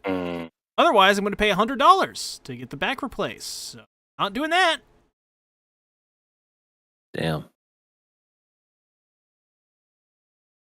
Yeah, what do you guys think? So yeah, I mean, this is pretty much like a bunch of epic fighting. Lan Fan and Ling fuck up Gluttony. They're just owning his absolute fat ass, just cutting him down to shreds. It's just so Yeah, great. he's literally just running in the forest crying at one point. They're I felt picking on bad me. for him. I actually felt bad for him, especially because of how things ended. Oh, yeah. Yeah, the way things ended, I was like, whoa, dude. No honor amongst thieves, am I right? But with friends like these. But yeah. I like it because we see this a lot of times where the villains kill their own members, and that's actually something that we're going to talk about later. Interesting enough, but yeah, this trope happens a lot, and I always find it stupid because I'm always thinking, why dispose of your manpower just because they're not competent? You know, Not looking at you, Demon Slayer. yeah. Oh my god. But yeah, this one made sense because Pride is stealing his powers essentially. So there was justification for that to happen. It made sense. It wasn't just I Yeah. want to kill you because you're a fat ass and I hate you. Right. I mean, that may have been a small part of it, Yeah, but it was a little. but yeah, fucking Pride was getting flashbanged and just Flashbang through the door. yeah, basically the power was becoming null and void. First of all, before that even happened, some dumbasses were walking through this blind ass forest with a lantern and everything, and they go, Hey! "Hey!" They don't hear all this clanging and shit going on around them. Going, "Oh God, what the fuck is that?" All these There's explosions. explosions. Yeah, literal explosions are going off, and they're just like, "Hey, you want to go for a walk in the middle of the night? Yeah, fuck it. Let's." You mean The where the power's explosives out. are? Yeah. Yeah, Look, yeah. I thought I wa- you I never want to get. asked. I'm wanting to get my steps in. I mean, this is just an excuse just to go. I personally thought that was a convenient plot device to get Pride back in the fight, but Yeah. I don't know. It was just really just. I was like, really, just some random ass hikers just have a lantern and it just lights the forest on fire. Okay, I mean, I get it. You had to draw out the fight, or else it was going to be boring seeing a little kid get his ass whooped for like 30 minutes. But it's just, uh, kind of annoying with that part. But it was exciting all the same, I suppose. I think a really cool and important aspect of, or not an aspect, but one thing that you saw during the fight is Ed having, because he had his, we didn't talk about it, but he had his automail worked on by Winry, episode 46, and we actually saw that this time he modeled his automail after Greed's carbon-based defense, and now he Nice. has carbon-based automail, which let him fend off against Pride with his shadow blade thing, and yeah, so like he has a super hardened fist, or I guess he could mold it to a whole bunch of different things, but yeah, that was pretty smart of him. I think you also talked about this in the prior podcast where, the whole Greed and Ling in the same body and how basically one's a better fire than the other. Essentially, Ling was like, "Hey, Greed, let me take over for a little bit. I'll fuck Gluttony up." Yeah. Or Pride, because he was fighting Pride, I think. Or was it Mhm. Gluttony? I can't remember. He was fighting somebody. Well, yeah, he was fighting Gluttony because they were at a disadvantage because they couldn't see. Only Lonfon could see. Only Lonfon and Fu could see. So he was like, "All right, let me Mhm. help. Let me take over because I can sense the homunculus." Yeah, and Greed inside the same body is like, "Not bad, Ling, not bad. Maybe I should let you fight from now on." because I don't know what the fuck I'm doing. but yeah, that was pretty neat just to see the switch, and I was like, so they did do what we predicted they would do. So pretty cool. Yeah. I mean, that was a lot of it because it was just that side of it at least was like really action oriented. Pride getting his ass whooped and then devouring Gluttony to steal his powers. So now Gluttony's even gone. though, well, yeah, Gluttony's gone. So yeah, another homunculus bites the dust. He's with R.I.P. Lust now. Gluttony. He's We with missed Lust now. you. We will never forget your famous quotes such as "Ow, it hurts!" and "Can I eat him?" I hate him. He was really. He came back for like 3 episodes and died. He did. He's like, "Guess who's back, motherfuckers?" And then just got his ass handed to him every step of the way. Yeah, Gluttony's awesome. He's very memorable.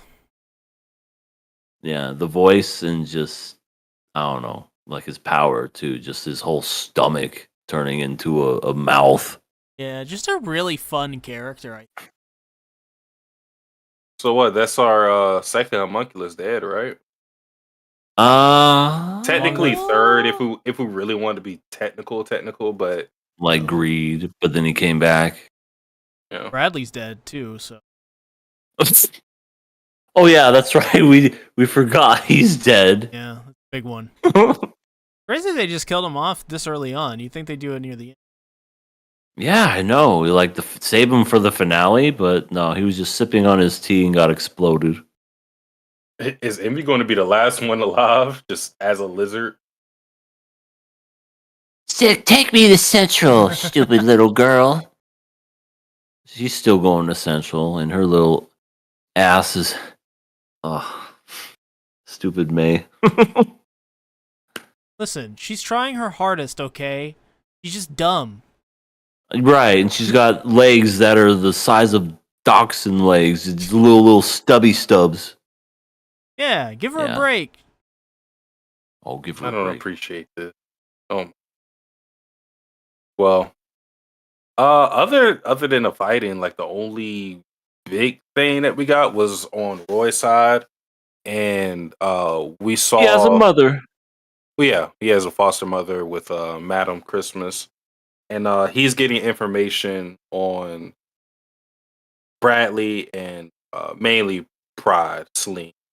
And the reason why this is important is because of what I was talking about before. Like, of course, Roy isn't getting this information for himself. He knows this. He knows they're homunculus. This information is more towards convincing the public that these people are bad and we needed to kill them. Because it's one thing for you to take over through power, but maintaining that power is what's going to be hard if people don't rally behind you. And they're not going to rally behind you knowing that you killed their leader and they don't really know why. So if they expose this information to the public that, that little kid was a homunculus, this guy was a homunculus, and he was running this whole weird immortal ring thing, thinking me A sex ring? Yeah. It's just P. Diddy. So like, he's just giving information basically to transition to gaining power when they win it all, so thinking for the future. Yeah, he's aiming for the top. He's going to be the next Führer, unless Olivier decides to take it from him. All she has to do too is just grab his nuts and say, "Who are you going to make the leader?" It's you. I mean, they're both going to have their cases, right? So depending on how this whole war goes and who contributes and if they win, hopefully none of them die. Yeah, that could also be a thing too.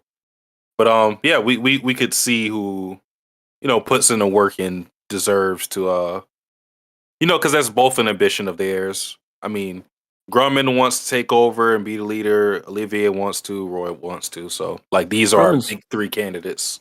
Grumman's too old and he's a He's an ass toucher. He's not going to make it. That didn't stop us from having the same problem. Ah, you're right. You're right.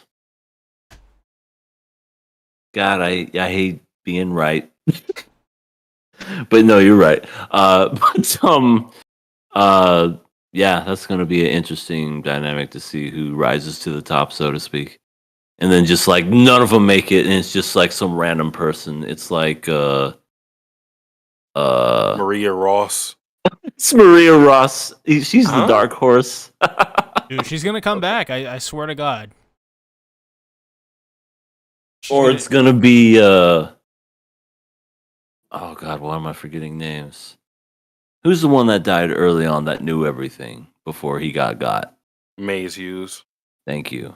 His daughter is going to become the new the new Fuhrer. I'm this many. Yeah. Just a whole crowd. Yeah. And also Roy like kidnaps Bradley's wife for some reason. Yeah, a little charming. A little Yeah. charming. Like he's very polite about it too. He's like, "Come with me, miss." Yeah, I may What's have killed your happened? husband. It's come like, with me. no. Big deal. I just like how she looked like concerned. It's like, it's just me, Roy. Come on, it's not safe. just What- get in the car. Sit next to me. What do you think his plan is exactly? Because He's gonna do Olivier, the cuckening. whoa, my God. I He's wasn't gonna expecting go. the answer. So I know you're loyal to your husband, but how would you like to be with another man? How would you like to be with the new Fuhrer? Even better. How would you like to be with the new Fuhrer and make sure that you become very powerful? He just becomes so fucking evil and corrupt. But in all honesty, the question was, what do I think is going to happen? Yeah, what is exactly the plan for having his wife? I don't know. The only thing I could possibly think of is a bargaining chip. Because if Bradley is passionate for his wife, then maybe he thinks having her as a hostage, he could have an advantage against Bradley somehow, even though he's so strong. I don't know, to be honest. Like, I don't know if it would be Bradley or the Central. I honestly don't know. Maybe Bradley is underestimating his own humanity. Maybe. Like maybe, because he's Wrath, he's part homunculus and everything, but when he sees his wife being held captive by Roy of all people, maybe that'll sway him in a way. Like Yeah. piss him the hell off.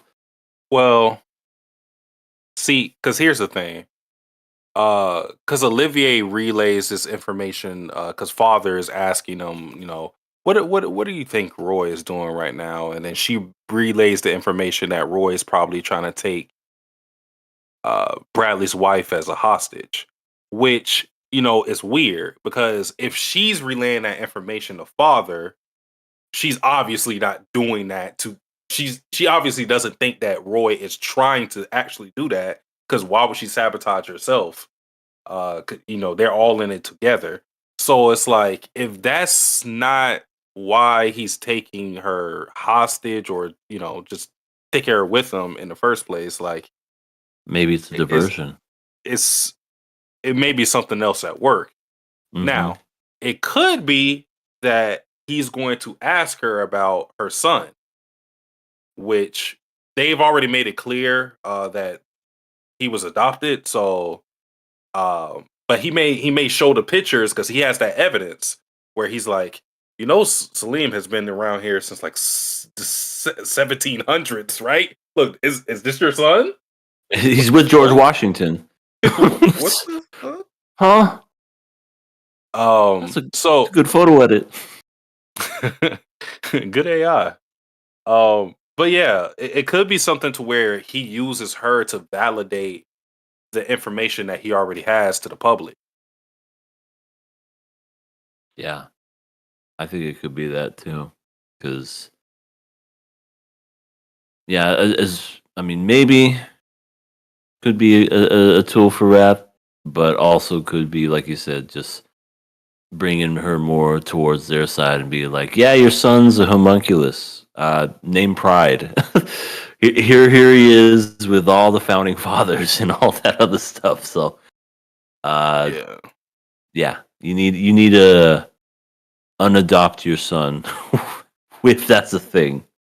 Yeah, it just makes it weird because with Roy already knowing who Fury King Bradley is, uh, why would he expect him to have enough humanity for her to have value as a hostage? If I know my enemy is not human, I mean, maybe I would try it just to see, but Hmm.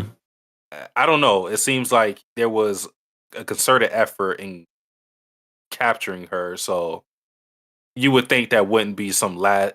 If he were to do something like this, you would think it would be some last ditch effort rather than a coordinated part of a plan. Right. But it almost kind of goes back to what you said with Olivier, kind of like feeding the information to father. And maybe it's to divert attention elsewhere to make the homunculus go to Roy for some reason because something else is going to happen somewhere else. Yeah, That's another thought. the kidnapping could just be a kidnapping on the surface, just so it's like validated. Because she would need to be going. The men would need to wake up and be like, "Oh no, Bradley's wife is going. Let's tell that the father gets that information, and then he's like, okay, Olivier was right." So it could also validate Olivier as far as her Trust. having more trust in command. Yeah. It's all starting to come together. Nice. That it for this episode? Oh, that's it. Yeah. Now we're just going to wait and see what happens with pride, gluttony, pride, pridony. I like when Pride said, after he absorbed gluttony, was like, I feel much better now, except for the fact that I'm hungry now. But I could get used to that. Yeah, I'm good. Let's go ahead and jump into Kenshin, episode 41, aka season 2, episode 17. This episode had pretty much a little bit of everything in it. Saito, Nosuke, Kenshin. Who wasn't in here? Who wasn't? I want to say Sasuke's wife, Oh, Was she? was she not in Megumi. here? Maybe I'm thinking of last week. Yeah, She she probably was. wasn't. No, she wasn't. Now that I think about it. Unfortunately, Sasuke would have remembered. Yeah. Bad. I agree with the first sentiment that you have right here, Sasuke. The henchmen are garbage. Listen, they're trying their best. They hired these people off Etsy or Wish or And Temu or whatever. They're getting what they paid for, clearly. This is definitely like a Facebook market hire. Right. So you plan to like set fire to all of Kyoto and you decide to go cheap. You would think that you would want to spend at least a little bit of dough to see your plans through, but Fuck that. nah, we gotta save a little bit of money to throw the government. It's sprinkling gravy on houses and stuff. One of them just, whoa! Oh shit! The police are coming! I don't know. Why are the police out here? Probably because you're making all that fucking noise. You amateur ass holes. Yeah, it didn't take long for that guy to crack either. Once Saito was like, "Give me the names, or I'm gonna break your fucking toes." He's like, "Okay, it was Jimmy the Hat." He did it. Yeah. I found the mystery, even though they kind of like answer the mystery within the episode. I found it very intriguing because I was thinking the same thing that Saito was thinking. I was like, Shishio's not stupid enough to tell this grandiose plan to his, especially not these lackeys. He has to know that they're not that competent, so they're handling like grunt work. So if they know about the Great Kyoto Fire, why do they know about this much of the plan if this is his sole target? I was like, I was trying to think along with him. I'm like, what is the real plan here? I'm like, I don't see it. Then I Yeah. remembered the previous episode where he was talking about the boats. Because what is his name? Him and Kenshin. Sojiro. Oh, Sojiro gave him the information. You remember with the sweets or whatever that he gave him. oh yeah. Yeah, he relayed that he secured the boats. So like that was part. Now we got the answer for why that is. But yeah, I was like, yeah, what were those boats for exactly? But now we got our answer. Yeah, that was debunked with when them and Kenshin thought of it together, because it's like they would be coming in through here, but actually they would be taking boats here, and then they like draw a little line, and then boom, that's where they're gonna be. And I have a feeling, I know that was like skipping more towards the end, but I have a feeling that's where the main fighting is obviously is gonna happen, and then everybody's gonna meet there, and then we're gonna get Bring It On.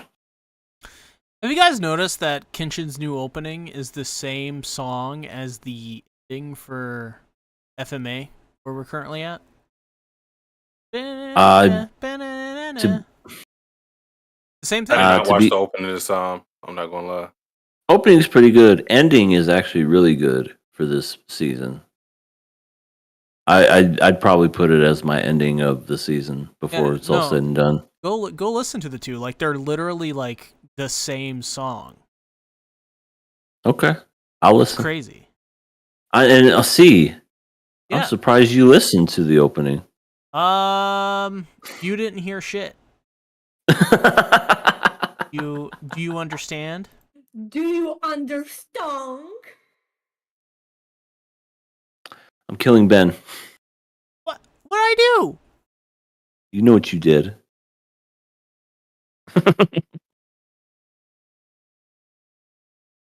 I'm gonna set a decree for the death of. No, I'm kidding. So what else happened? Yeah, henchmen were dumb. We had kind of quite a bit of talking. One of my favorite scenes in this episode was good old Sanosuke being a cheap ass, eating at the place, a business. What is it? It's her twin sister, right? They look exactly the same. Mm-hmm. Yeah, twin sister. He's like, yeah, I kind of don't have any money. Just tell one of the cops over there. They got me. They'll spot me for the money. I like how he was calling all the food knockoff just because it was the same. Like, I guess it's like the first idea of a chain restaurant or something. Yeah, and she was just getting pissed and getting one of those little anger twitches in her forehead. Just, oh, okay, well, I'll get you some more food. And then he couldn't end up paying for it, and she made him chop up the wood, albeit the wood turned into fucking splinters by the end of it. Just love how she was like, well, shit. This guy got a free meal, and I got splinters and toothpicks for everybody when they're done with their food. Yeah. What was I going to say?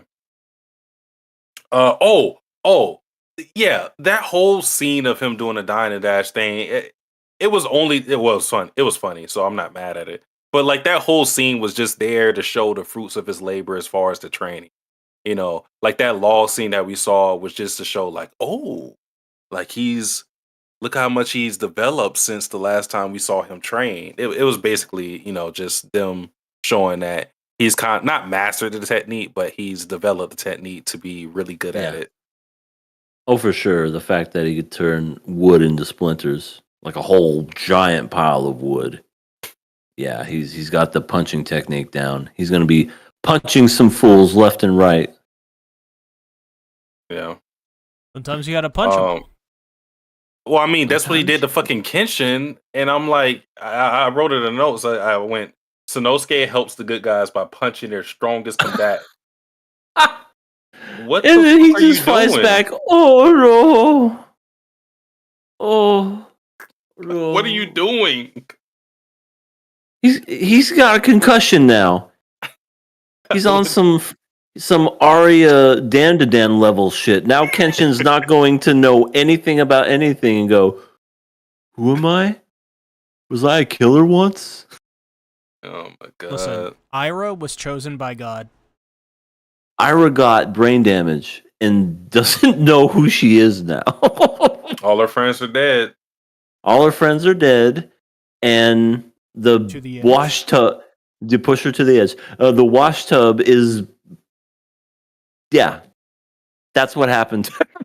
That's why she likes Okaroon. That's why she has Yeah. brain damage. Yeah. I mean, because before she was just fucking with him. Now she actually likes him. Brain damage. Oh my god. Anyway. So I this is the part of the episode that I really like.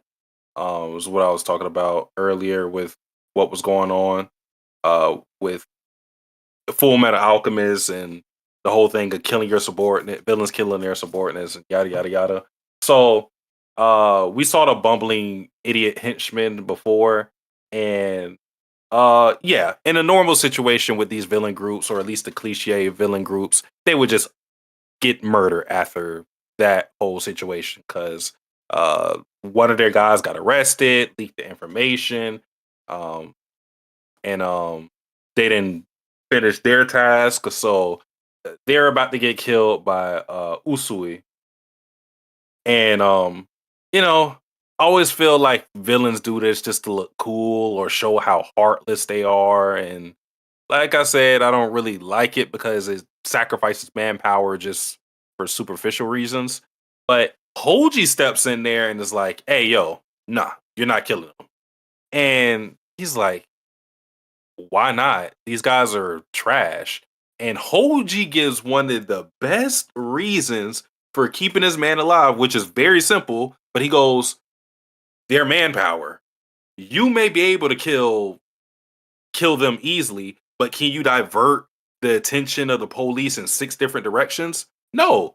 There's just an innate ability you don't have that manpower provides. So yes, they need the numbers. Like, yeah, you can be as strong as you want. We can have the 10 swords, but if we don't have these other stupid ass henchmen to run around doing random shit and diverting attention away, then we don't get to execute our plans as flawless as we would like to." So yeah, Hoshi just steps in there and is like, "Yeah, don't be a cliche villain guy, please." I thought that was He's pretty like, you cool. know what? I never thought of it that way. You know Mhm. what? You make a good point. Come here. And then they Oh my just start god. making out. Speaking of making out, Yumi's very. She already like made a point of saying this, but I'm wondering if it may lead into something because she's very afraid of Usui. Because we know he wants to fight and kill Shishio, so I wonder if there's going to be any point where he tries to, maybe take Yumi hostage or do something to her to entice Shishio into fighting him. I could see that, to be honest. He just seems like he's just ready to fight anything at the drop of a hat. It's like, I'm blind. I don't have much to do in my days. I'm ready to fight. Yeah. Oh, and Hoji gave a pretty good speech to hype his men up. Men! Tonight we dine in hell! Yay. Today is our Independence Day, blah, blah, blah, blah, Right, blah, blah, right, blah. Yeah, that was basically Shishio. Today we celebrate our Independence Day! and then they just start stomping the ground. It's just doing yippee as they do it. Now that's a very different show if we get a bunch of yippies. Great. So great. What else do we have in this episode? Well, you went over the henchman. I went over that. Henchman, garbage. Wait, is that Kenshin? What? Did we? That was pretty much it. Yeah. Pretty much. I mean, why is Kenshin? I feel like we should talk more about every week. Do you guys just goes by quick? Yeah, it just goes by quick. It's crazy. There's just a lot. I mean, like the length of which it happens, but like the description of what happened in that scene is very short because it's like Kenshin trained. Yeah. Sanosuke trained. Feels like there's it's just pretty easy. I feel like I'm always missing something. I don't know why. I think it's really just a whiplash from talking about Fullmetal Alchemist, talking about one episode of Fullmetal Alchemist was for 30 minutes. Yeah, for sure. For sure. That's probably what it is. But I mean, hey, Yeah, the more action oriented you are, the less we're going to talk about it. And even though this wasn't really that action oriented, like it's just us going over the details of or the bigger picture of the Great Kyoto Fire. What is uncovering it's the Lion King Be Prepared scene, except without the musical dance. It's basically just they're getting ready and they're about to execute. Next episode, I'm pretty sure it's about to go down. Well, let's. There's one thing, because I did like this. So Misao was getting information, since she's now the leader of the Oniwaban group, and I didn't understand how she was going to be useful going forward, but now I'm starting to see what she can do. Given that Shishio's plan is to go on, go overseas and basically just shoot cannon fire over Kyoto, she could be instrumental in distributing manpower or information to clear people of danger. She can use her information network to get everybody in the right escape routes or whatever. She doesn't necessarily have to be there for fighting, like I was initially thinking.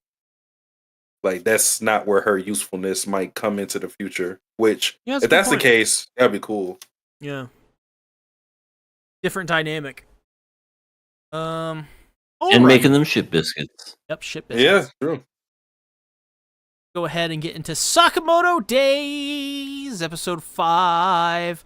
I love the dub for this show. Can I just say that? I think the dub's the best way to watch this show. You just love Alexa Bliss. I don't think she was in this episode, but no, Lou says... Well, Lou says at one point in this episode, I love the way his fat undulates. I'm like, oh my god, I love this dub. Whoa. That is pretty funny. Undulates. That just sounds perverted. But this episode made me think, and this question was probably going to come up anyways, but if you were a dumb hitman trying to kill Taro, what would your personality and gimmick? The Great Saiyan Man. I know what mine would be. Just to piss people off. Mine would be a Burger King employee. You don't even have poison. It's just Burger King. Okay, you know what? Even better. A Chick-fil-A employee. That way you always, when you kill someone, say, my pleasure.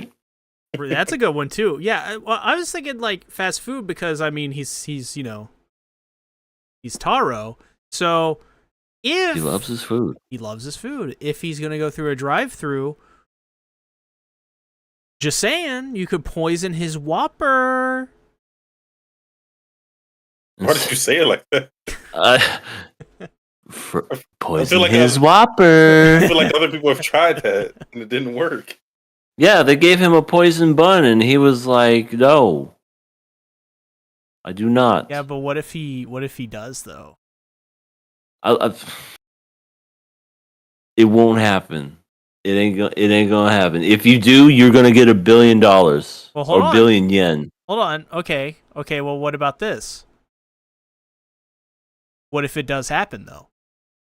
Then you get $1 billion yen, sir, and you're gonna have to give us some of that money so we can build our studio. I'll give you guys $20. Sasuke? I feel like might as well be basketball related. That could be called like triple threat, Ooh. or maybe like crisscross. Yeah. Ankle breaker. Yeah. I'll go with it. He tries to snap the MCL of Taro. He does like a crossover and literally breaks his ankle. Oh. Yeah.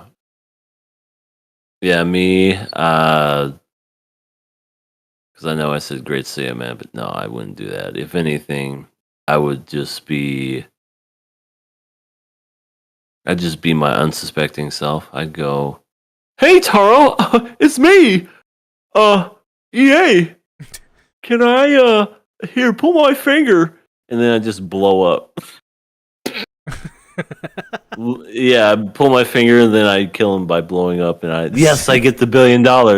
Wait a minute, I didn't think this far ahead. What if you know how like Veruca Salt turned into like the big thing?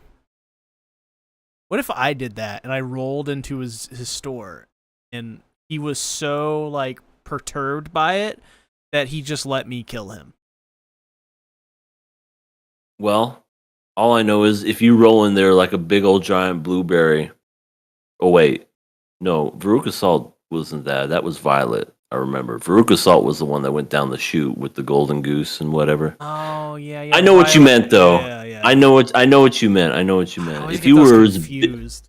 it's all good. If you were big like a blueberry and you rolled in there, all I know is that Lou and Shin would go oompa loompa doopity doo. I got another. They would just start singing. That's gotta be Taz. It's Taz. Yeah, I know. So many Botchamania references. Jesus. I know. I didn't think we'd have so many in one episode, but no. I don't think anybody's killing Sakamoto. The dude can get skinny and not die, and get fat in one day and not suffer a massive stroke and die. He's apparently indestructible. What if he's already dead? How is he already dead, sir? The cuckening. Somebody cucked his wife? Yep. It was Kobeni. Who?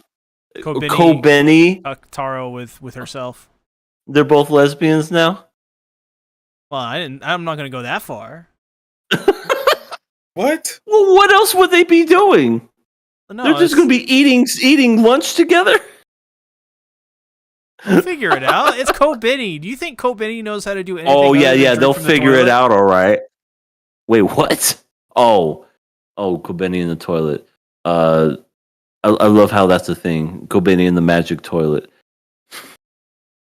Like how Sasuke's just become Sandra Bullock. He's in that movie. What was it called? Don't See or Bird Box. That's what it was called. Bird Box. The Bird Box Challenge. Oh my god, I remember that was a thing for a bit. That movie only came out because fucking COVID was around, and that movie was so ass that movies weren't being made, so they had to make something Or Sandra Bullock. Release it. It was already made. I mean, the movie was alright. It had Machine Gun Kelly in it. It's ass. Hey, it's me. Machine Gun Kelly. Why is he so slow? Because he is. He's fucking slow. You hear that guy talk? He talks like he's dude. That guy's a fucking idiot. I'm sorry. No, he is. He is. He's a dumbass. But anyway, we definitely got way off track here talking about the cuckening.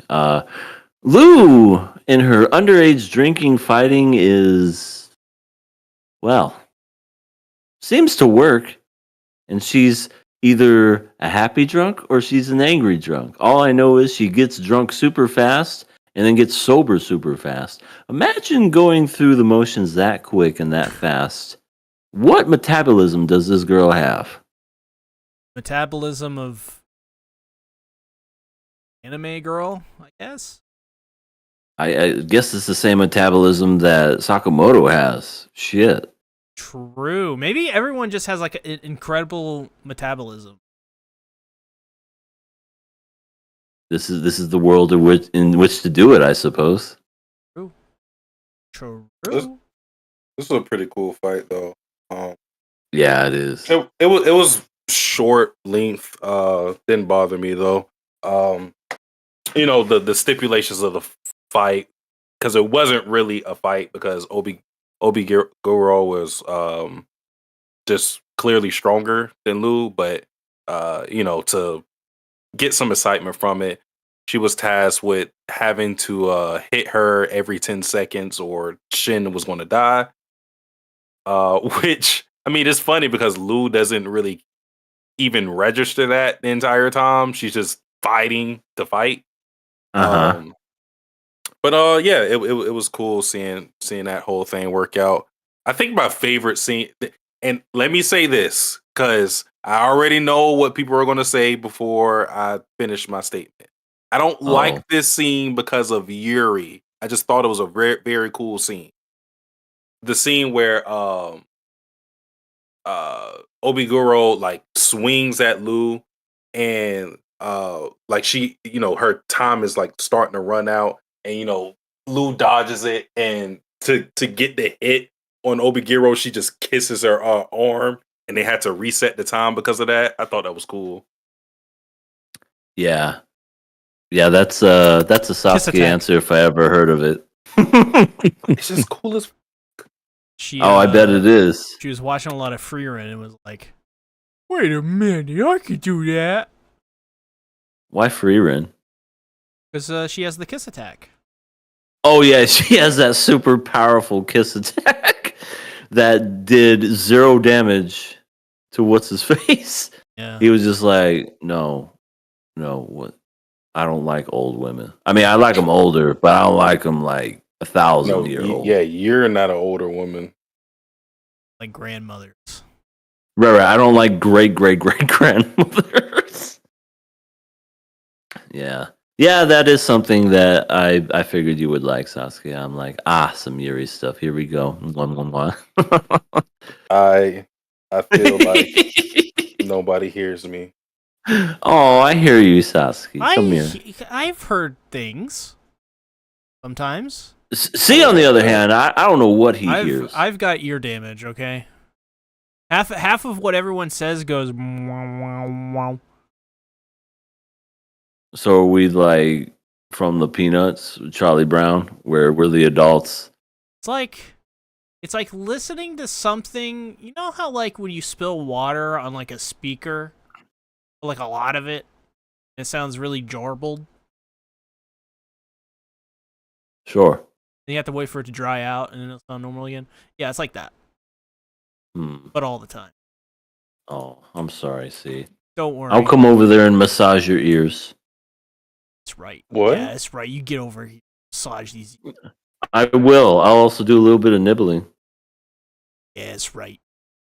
What's going on? Cannibal. Cannibal. You won't. Zombie. Okay. Zombie. I don't know how that song. Let's talk about the big part where his wife finds out that she's been lying to, which I got to admit, I appreciate when they knock these things out of the way early on versus later on because I thought this was going to be a continuous thing where she was never going to find out and that it was going to be I'm going to threaten divorce. Are you killing people? I'm going to step on your toes, blah blah blah. No, but she finds out and then she brings up this family has a lot of rules A lot. apparently and if you break those rules, she gonna whip out the divorce papers. I couldn't live like that. But essentially, it's rule number 6: don't keep things from family. And you kept it. You broke it. You're in He trouble. broke the rule. Yeah, and she she lectures Sakamoto Shin and the hitman about doing the bad thing because she's just like, I am very disappointed in you. You tried to kill my husband. That is For such shame. that is such a mom thing to do. I love it. Yeah, it is, where she's just not just lecturing the husband, but lecturing everybody involved. It's like, come on, let's hash this out. And you were gonna kill him? What would your mother think? It's like a Mike Ehrmantraut moment. I'm sorry, ma'am. I had a good thing going. We had a good thing going. I wanted to be cool. He didn't recognize me until I put fucking shit on my hands. And then your ego and your pride. Yeah, exactly. Fucking yeah. Yeah, but now she knows about the bounty list and I guess she's cool with it now, just as long as he doesn't kill anybody still. Listen, is Aoi the best wife ever? No. I was gonna say, I've seen better. I mean, she's accepting of it, even though, okay, saying goodbye and jumping off a cliff is not what I would consider good wife material. What? No. That's psycho shit. Well, shut up. Jenny! Yeah, that's one of those Sakamoto. You let that one go. You let her fall to her death. No. You have to save her. No, she's great. I mean, he likes her. That's all that matters. You know, he walked into the convenience store and saw that smile, and his prescription broke. You know that he loves her. That's true. Maybe she's the one who has like the special ability. Whoa! What if she's an assassin? What? What if she tries to assassinate him? That would be so cliched. Be so stupid. I mean, it would be. It would be so contrived and just pulled out of nowhere. It's like he fell in love with a regular girl and all this. He didn't know this whole time, and he's like the number one assassin. And then just out of nowhere, honey, I'm an assassin too. No. What if she's like, I've been leading you this false sense of security so that I can kill you. Well, you made your first mistake, honey. You announced it, and then he just slits her throat. What if the daughter's an assassin? No way. No way. Listen, no way on earth. It's a big world, EA. Anything can happen. Yeah, except that. It ain't gonna happen. Never know. See what else. Other than the fact that he gains all of his weight back in one day. Yeah. I have a feeling this is going to be one of those things where it's going to annoy me later on where, like I said, I'm all for the fat characters, but he's going to get into his Super Saiyan mode, get skinny, and then get fat the next day, and I'm just like, why even make him fat? You know, just make him a regular sized person if you're just going to make him do that. I mean, I get it, it's for comedy, and maybe I shouldn't take it too seriously, but still, I love my fat characters. Keep fat characters fat, unless it's like, you lose weight over years. I'm fine with that. Well, we didn't talk about the most important thing in this episode, which is the porno. No. I mean, not the porno. It was a video though. It was a B movie. Yeah, because that's how they relay information according or to the assassins. But I thought that was kind of cool. yeah, Lou and Obi Guro. I like this just because I don't know why, but we typically don't see this with like female fights. Like we see this a lot with dudes where like they'll fight and they'll become friends afterwards, but we don't Mhm. really see them same with women fighting. That's kind of Um true. yeah. So Lou and Obiguro are like friends now, or at least Obiguro sees Lou as a friend because after she fights hard, she's like, you know what, you're fucking cool. I like you. I'm not gonna kill you no more. All right, let's Yeah. wrap this up. What do they usually do whenever women fight each other and they go their separate ways? They usually just call each other bitch and then just walk the other direction or whatever, Yeah, or I it's mean, like stank yeah. whore. I mean, it's usually like either it's a consistent rivalry, which is Oh yeah, fine, that's true. That's true. or they like really hate each other. It's usually never they become friends right after the fight, like how it happens with men in the fights. Yeah, it's usually like that with dudes. They did it in Dragon Ball a lot, but yeah, you see that like just you could have them as a rival, but they usually just become like friends. Yeah, that is a good point. I never really thought of it that way, but you're right. Like to have something like that. Let's have more women camaraderie through fighting in anime, please. True. Women camaraderie in general, because I don't think it's usually as strong as men's, and especially in like the battle shonen format. Like how Yeah. many female dynamics do we know that are really stand out when it comes to these Uh, series? like Madoka Magica, maybe. Yeah, but I'm more so talking about like battle shonen, like Okay, so gotcha. like Dragon Ball, Black Over, Yeah, like yeah, these yeah. type of shows. Because No, it's you're different with right. Madoka because like that's an all female cast for the most part. Hmm. The one guy in the series we don't care about and dislike. And the and the two guys talking about each other. This bitch owed me money. I was telling a hoe, if you want to be with me, you need to get your bread up. Oh, word? They're just talking gangsta on the train while this girl is having a midlife crisis. Um, Oh shit.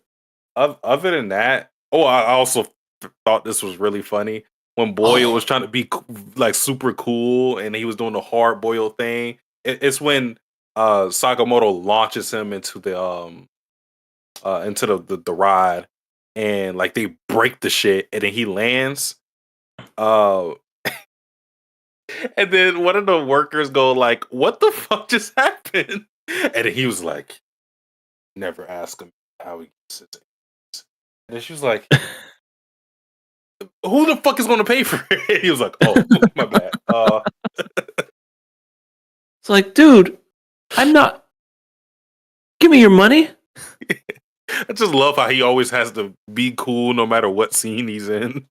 Yeah, yeah, I know. Because that's his character. He has to try to be cool because he's He's hard hard boiled. boiled.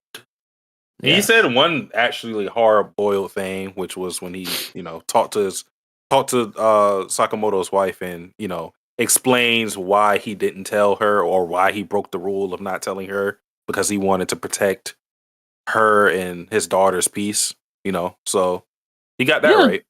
that was sweet of him. That was very sweet of him. Well, anything else this episode is Yes. What I the? want to say there's someone has killed over 100 men and are now being called slur or X or I can't remember what the other one. Even before that, well, I think how it is the name is X, so like when you write it, it'll just be X. But the way you say it, it will be like slur. I think It's a that's slur. Oh, no, you just say slur. Like so, just we're always going to refer to him as slur. okay. if you were to write his name out, like type it, it would just be an X. So Okay, that's- so he's like Prince. He's a symbol. yeah. Okay. But we before that we got the Order. We got some of the members of the Order. Oh my gosh. And Sakamoto used to be a part of it. Mm-hmm. So we got 4 members. Wait, did I not write it? Uh-oh. Yo, I wrote this in my notes and now it's not here. Oh, Uh-oh. maybe I didn't copy it. Okay. Oh no. I gotta write it over. But we got Shishiba, who is the long haired, like platinum blonde guy. We got Osagiri, who is the girl with the black hair, like who's dressed for a funeral. We got Oh, Hyo. she's voiced by Yor. Yeah. That's Sayori. Mm-hmm. Ayami. We Mhm. got Hyo, who was the big guy with the metal jaw, and then the other guy we didn't see, but they mentioned him as an old man. Hakamura, I believe that was his name. You're so good with these names. I suck. I read Sakamoto Days, so Okay, that makes sense. But I literally suck when it comes to remembering anybody's name, unless it's like really memorable. But yeah, I'm just like, there's the girl voiced by Yor. There's Metal Jaw, and yeah, I mean they look pretty sick. they do look pretty sick. I feel bad for the people that were serving them. Would you like some hors d'oeuvres? Well, Is there onions in my shit? well, I mean, it comes with it.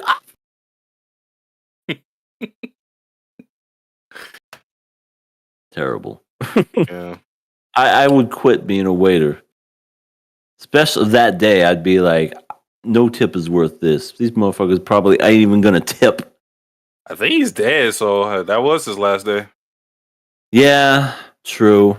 I guess he couldn't put in his 2 weeks. No. He had to put in his 2 seconds. Is to Just stop Your while mom. you're ahead. Oh. Just stop. We already got the name of we already got this character, but he's also part of the Order. Nagumo. The one master that of keeps- disguise. shapeshifter guy? Yeah, Dude. basically. That guy did one of the worst pranks, or best, depending on how you look at it, of all time, where he made Shin think they stabbed him, and he was like, "It's just a collapsible knife. It's a prank, bro." And they just beat the shit out of him right then and there. I thought, well, first of all, I was like, "Oh no," and then I was like, "He got me. He so got me." That was hilarious. I He has a sick sense of humor. I'll give Yeah. him that. Whenever you have somebody who is like that playful, you should be kind of wary of him because he's a little too carefree for his line of business. Oh, for sure. When he just murders people left and right, and he does a prank where he full on says, "Hey, I killed all these people, and now I'm going to kill you." You don't know if he's joking or not. Well, that's the thing. So Just have a those sense of men were humor. murdered. Yeah, just laugh a little. The fuck? Haha, I'm gonna kill you. Ha ha ha. It's joke. But yeah. So those men were murdered by Slur, and he's just I Right. don't know why the fuck he was sitting there like he did it. He's sitting in the center like Well, that was the whole thing. It was this whole long, drawn out joke. That's why he was sitting there, to make him think that he did it, so that he could do the knife thing. And oh, that's a knee slapper. You know, it's just hilarious. But yeah, I saw that too. That where he was like, "I didn't kill these people. It was somebody else got to these people before I did." That That Ex mother dude. trucker. that Slur guy. It just sounds bad me saying that, but yeah. And now I'm guessing the next episode we're gonna encounter Sakamoto and Slayer and maybe the rest of the order, and there's going to be epic fights galore and whatnot. Shall be fun times. Well, I can tell you right now that I could tell you because I watched the wrong episode this week. Watch the next episode after this one. So you didn't even watch this one? Oh, yeah. Yeah. Well, no, I saw it, but I saw it a couple weeks ago. When it Time to dogpile on C. What did I do? You know what you did. Listen. You watched. You went to the future and watched that episode, which means you sent me a gift that was a spoiler. I hope you're happy. Probably. It was of the girl. I mean, it's fine. It's out of context, so I don't even know what listen. what it's in. I'm listening. Jesus Christ. Yeah, killing the show. Well, is there anything else from this episode? I think that was the main bits of it, but yeah, I'm looking forward to see what happens. Most expensive video you will ever watch, by the way. Said it was like 157,000 yen. Jesus Christ. Not like yeah. $100 billion or something like that. Something like that, I mean. Well, let's go ahead and let's get into some viewer questions. We have viewer questions. We do. We got 4. Oh my god, we got viewer questions. Can you believe it, Sasuke? Oh wait, hold on. I wanted to show you guys this too. Oh. Well, EA. All right, let me take a look at this. All right, hold on. Let's go for a drink sometime. Oh, did something happen? Look at this drink. Damn, 55%. This is crazy strong. That is strong if it's 55%. But there they are. They're homegirls now. I drink 100%. Orange You juice. should be dead. Oh, My brother tricked me into drinking 100 proof. Never again. Yeah. It was like, here, have some Crown Royal. I was like, wow, that's really strong. What is that? Oh, it's 100 proof. I went, I'm gonna die. You didn't taste like there wasn't like an immediate like. I feel like if I tasted something like that, I'd immediately spit it out.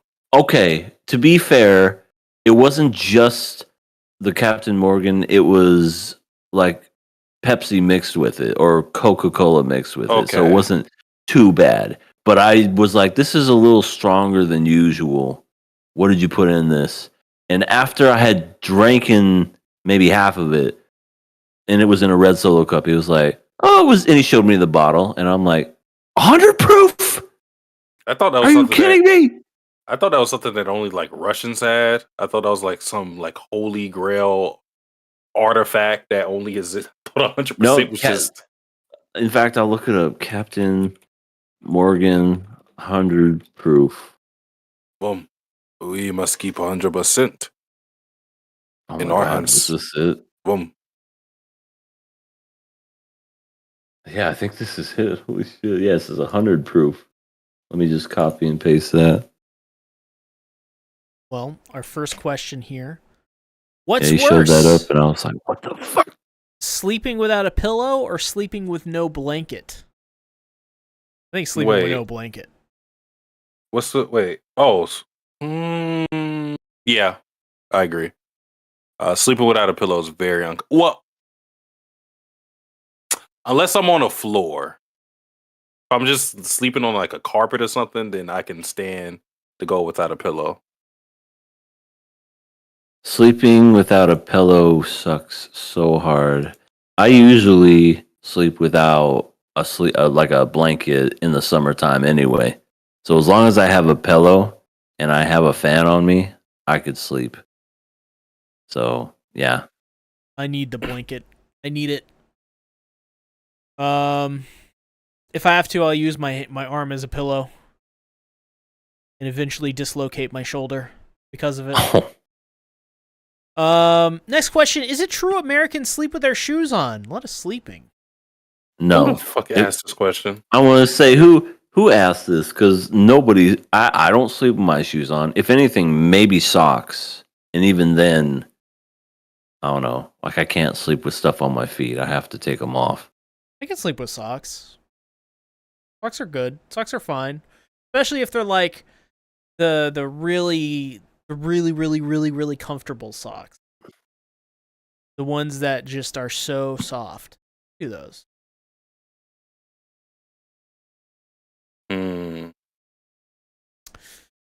Next question.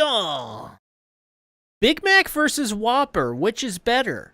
Also, have you ever had a McWhopper? What is I'm a going to answer McWhopper? that one right. I'm going to answer that right away. No, I've never heard of a McWhopper. Big Macs are disgusting. I hate their sauce, and so in that case, by default, I'd go with Whopper. But even then, if I had to eat a Whopper, I would, but I would eat something else more. But Big Mac Whopper, getting a Whopper. A McWhopper is a combination of both a Big Mac and Ew. not sure what that's like. I'm not a burger person, but if I was judging it based on looks, I would go with a Whopper. Yeah, Whopper, yeah. I mean, I think the Whopper's just better all around. Because, like, the Whopper's, like, if it's served, like, a good served Whopper that's actually hot and not plastic and cold is it's solid. It's decent. Mm-hmm. But a Big Mac, I don't think the sauce is bad. I don't know. The Big Mac just kind of, I don't know. It's kind of like a Whopper. It feels like I'm eating a cold, dead sandwich. But at least a Whopper, when you get a good Burger King, so. But I will try a McWhopper. I'll see how it goes. Last question. What is an opinion you have that pisses others off? Wow.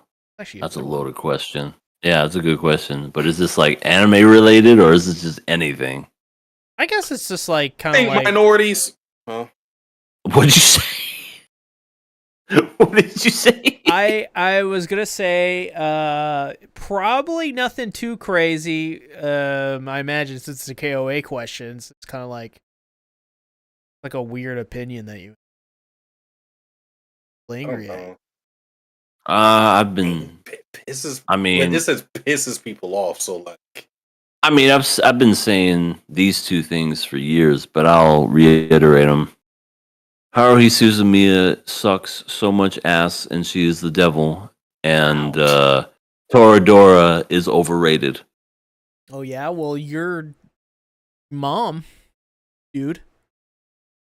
I mean, when I mention Toradora and I say it's overrated, immediately, I've said this at conventions too. I had like people literally, because it was like not a Q&A, but it was just one of those like fan rant ones. And they're like, oh, what's one that's, and then I shouted Toradora, and people were turning around going, what'd you say? As if I'm fucking crazy. But I'm just like, no, it's overrated. I mean, I've always felt that. Maybe one of these days I'll watch it again. Don't look into it too deep because maybe I won't. But yeah, first time I ever watched it, I'm like, yeah, I've seen better. Well, I guess mine is I think Attack on Titan's ending is not only great, but it's fucking once in a lifetime. So I'm glazing.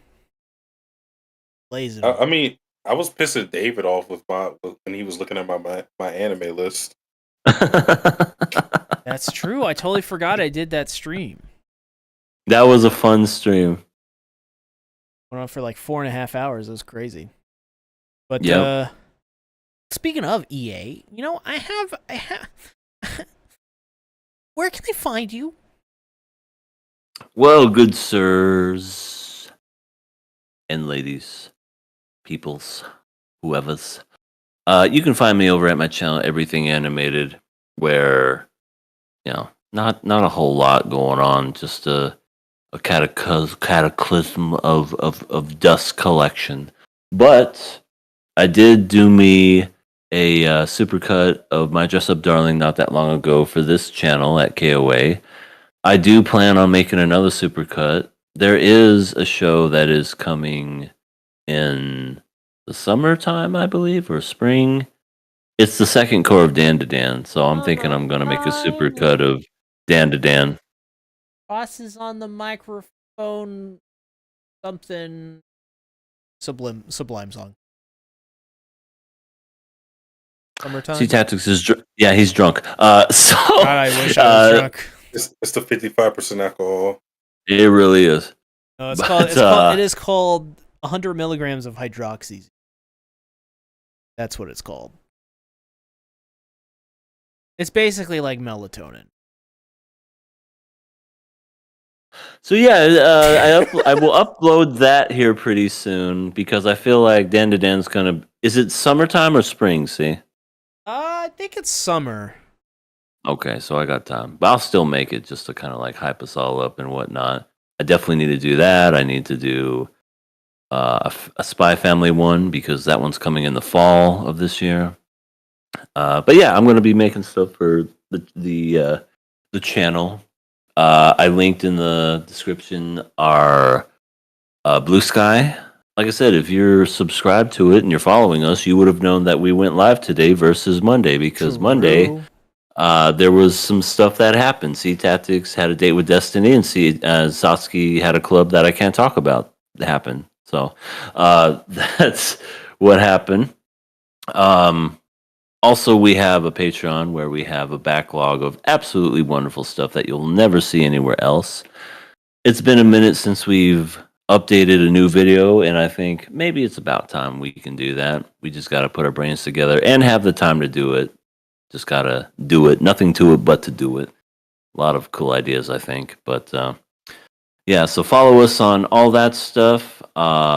Subscribe to me. Subscribe to this channel. We want to get to 1,000 subscribers before the end of the year because, come on, I think that would be great. I think that's doable. Everybody that's new that just listens to us, this is all we do every week. Come on. Every week we talk about it. All right. That's it for me. Tati Oh shit, that's me. is.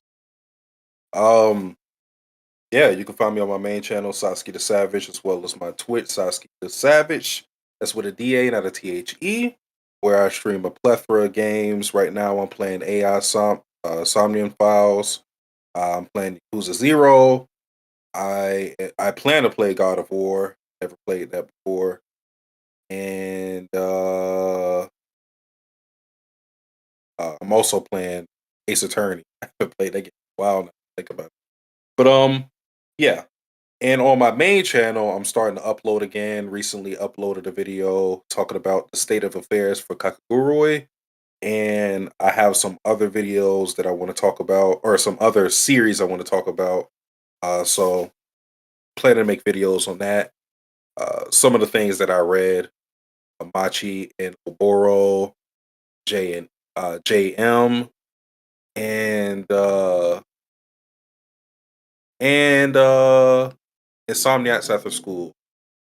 Those are some of the series I want to talk about. But in general, I just plan to be a lot more consistent on my channel since I've been neglecting it for pretty much like the last 2 years or so. So, Like the Kakaguri video. hey, thank you. But yeah, I'm just trying to be a little bit more consistent as far as the stuff that I got going on. Streaming wise, that's been pretty consistent, but video and YouTube wise, that's where the effort needs to come in. So that's pretty much it for me. Well, as for me, Monday, KOA obviously, but also Dawn to Dawn over on my Hey It's Me C channel. Then Tuesday, which is next week, Chainsaw Man on the Bento channel. And then Sunday, we're going to pick up Drama Queen over on the C Tactics Dumpster channel. Should be a lot of fun. Don't got nothing going on this week for C Tactics. At least I don't think I do. Besides the last attack review that I did, so go check that one out if you haven't already. And that's just about it. Thanks everybody for coming out. We'll see you all next week. Bye bye. Johnny. Later.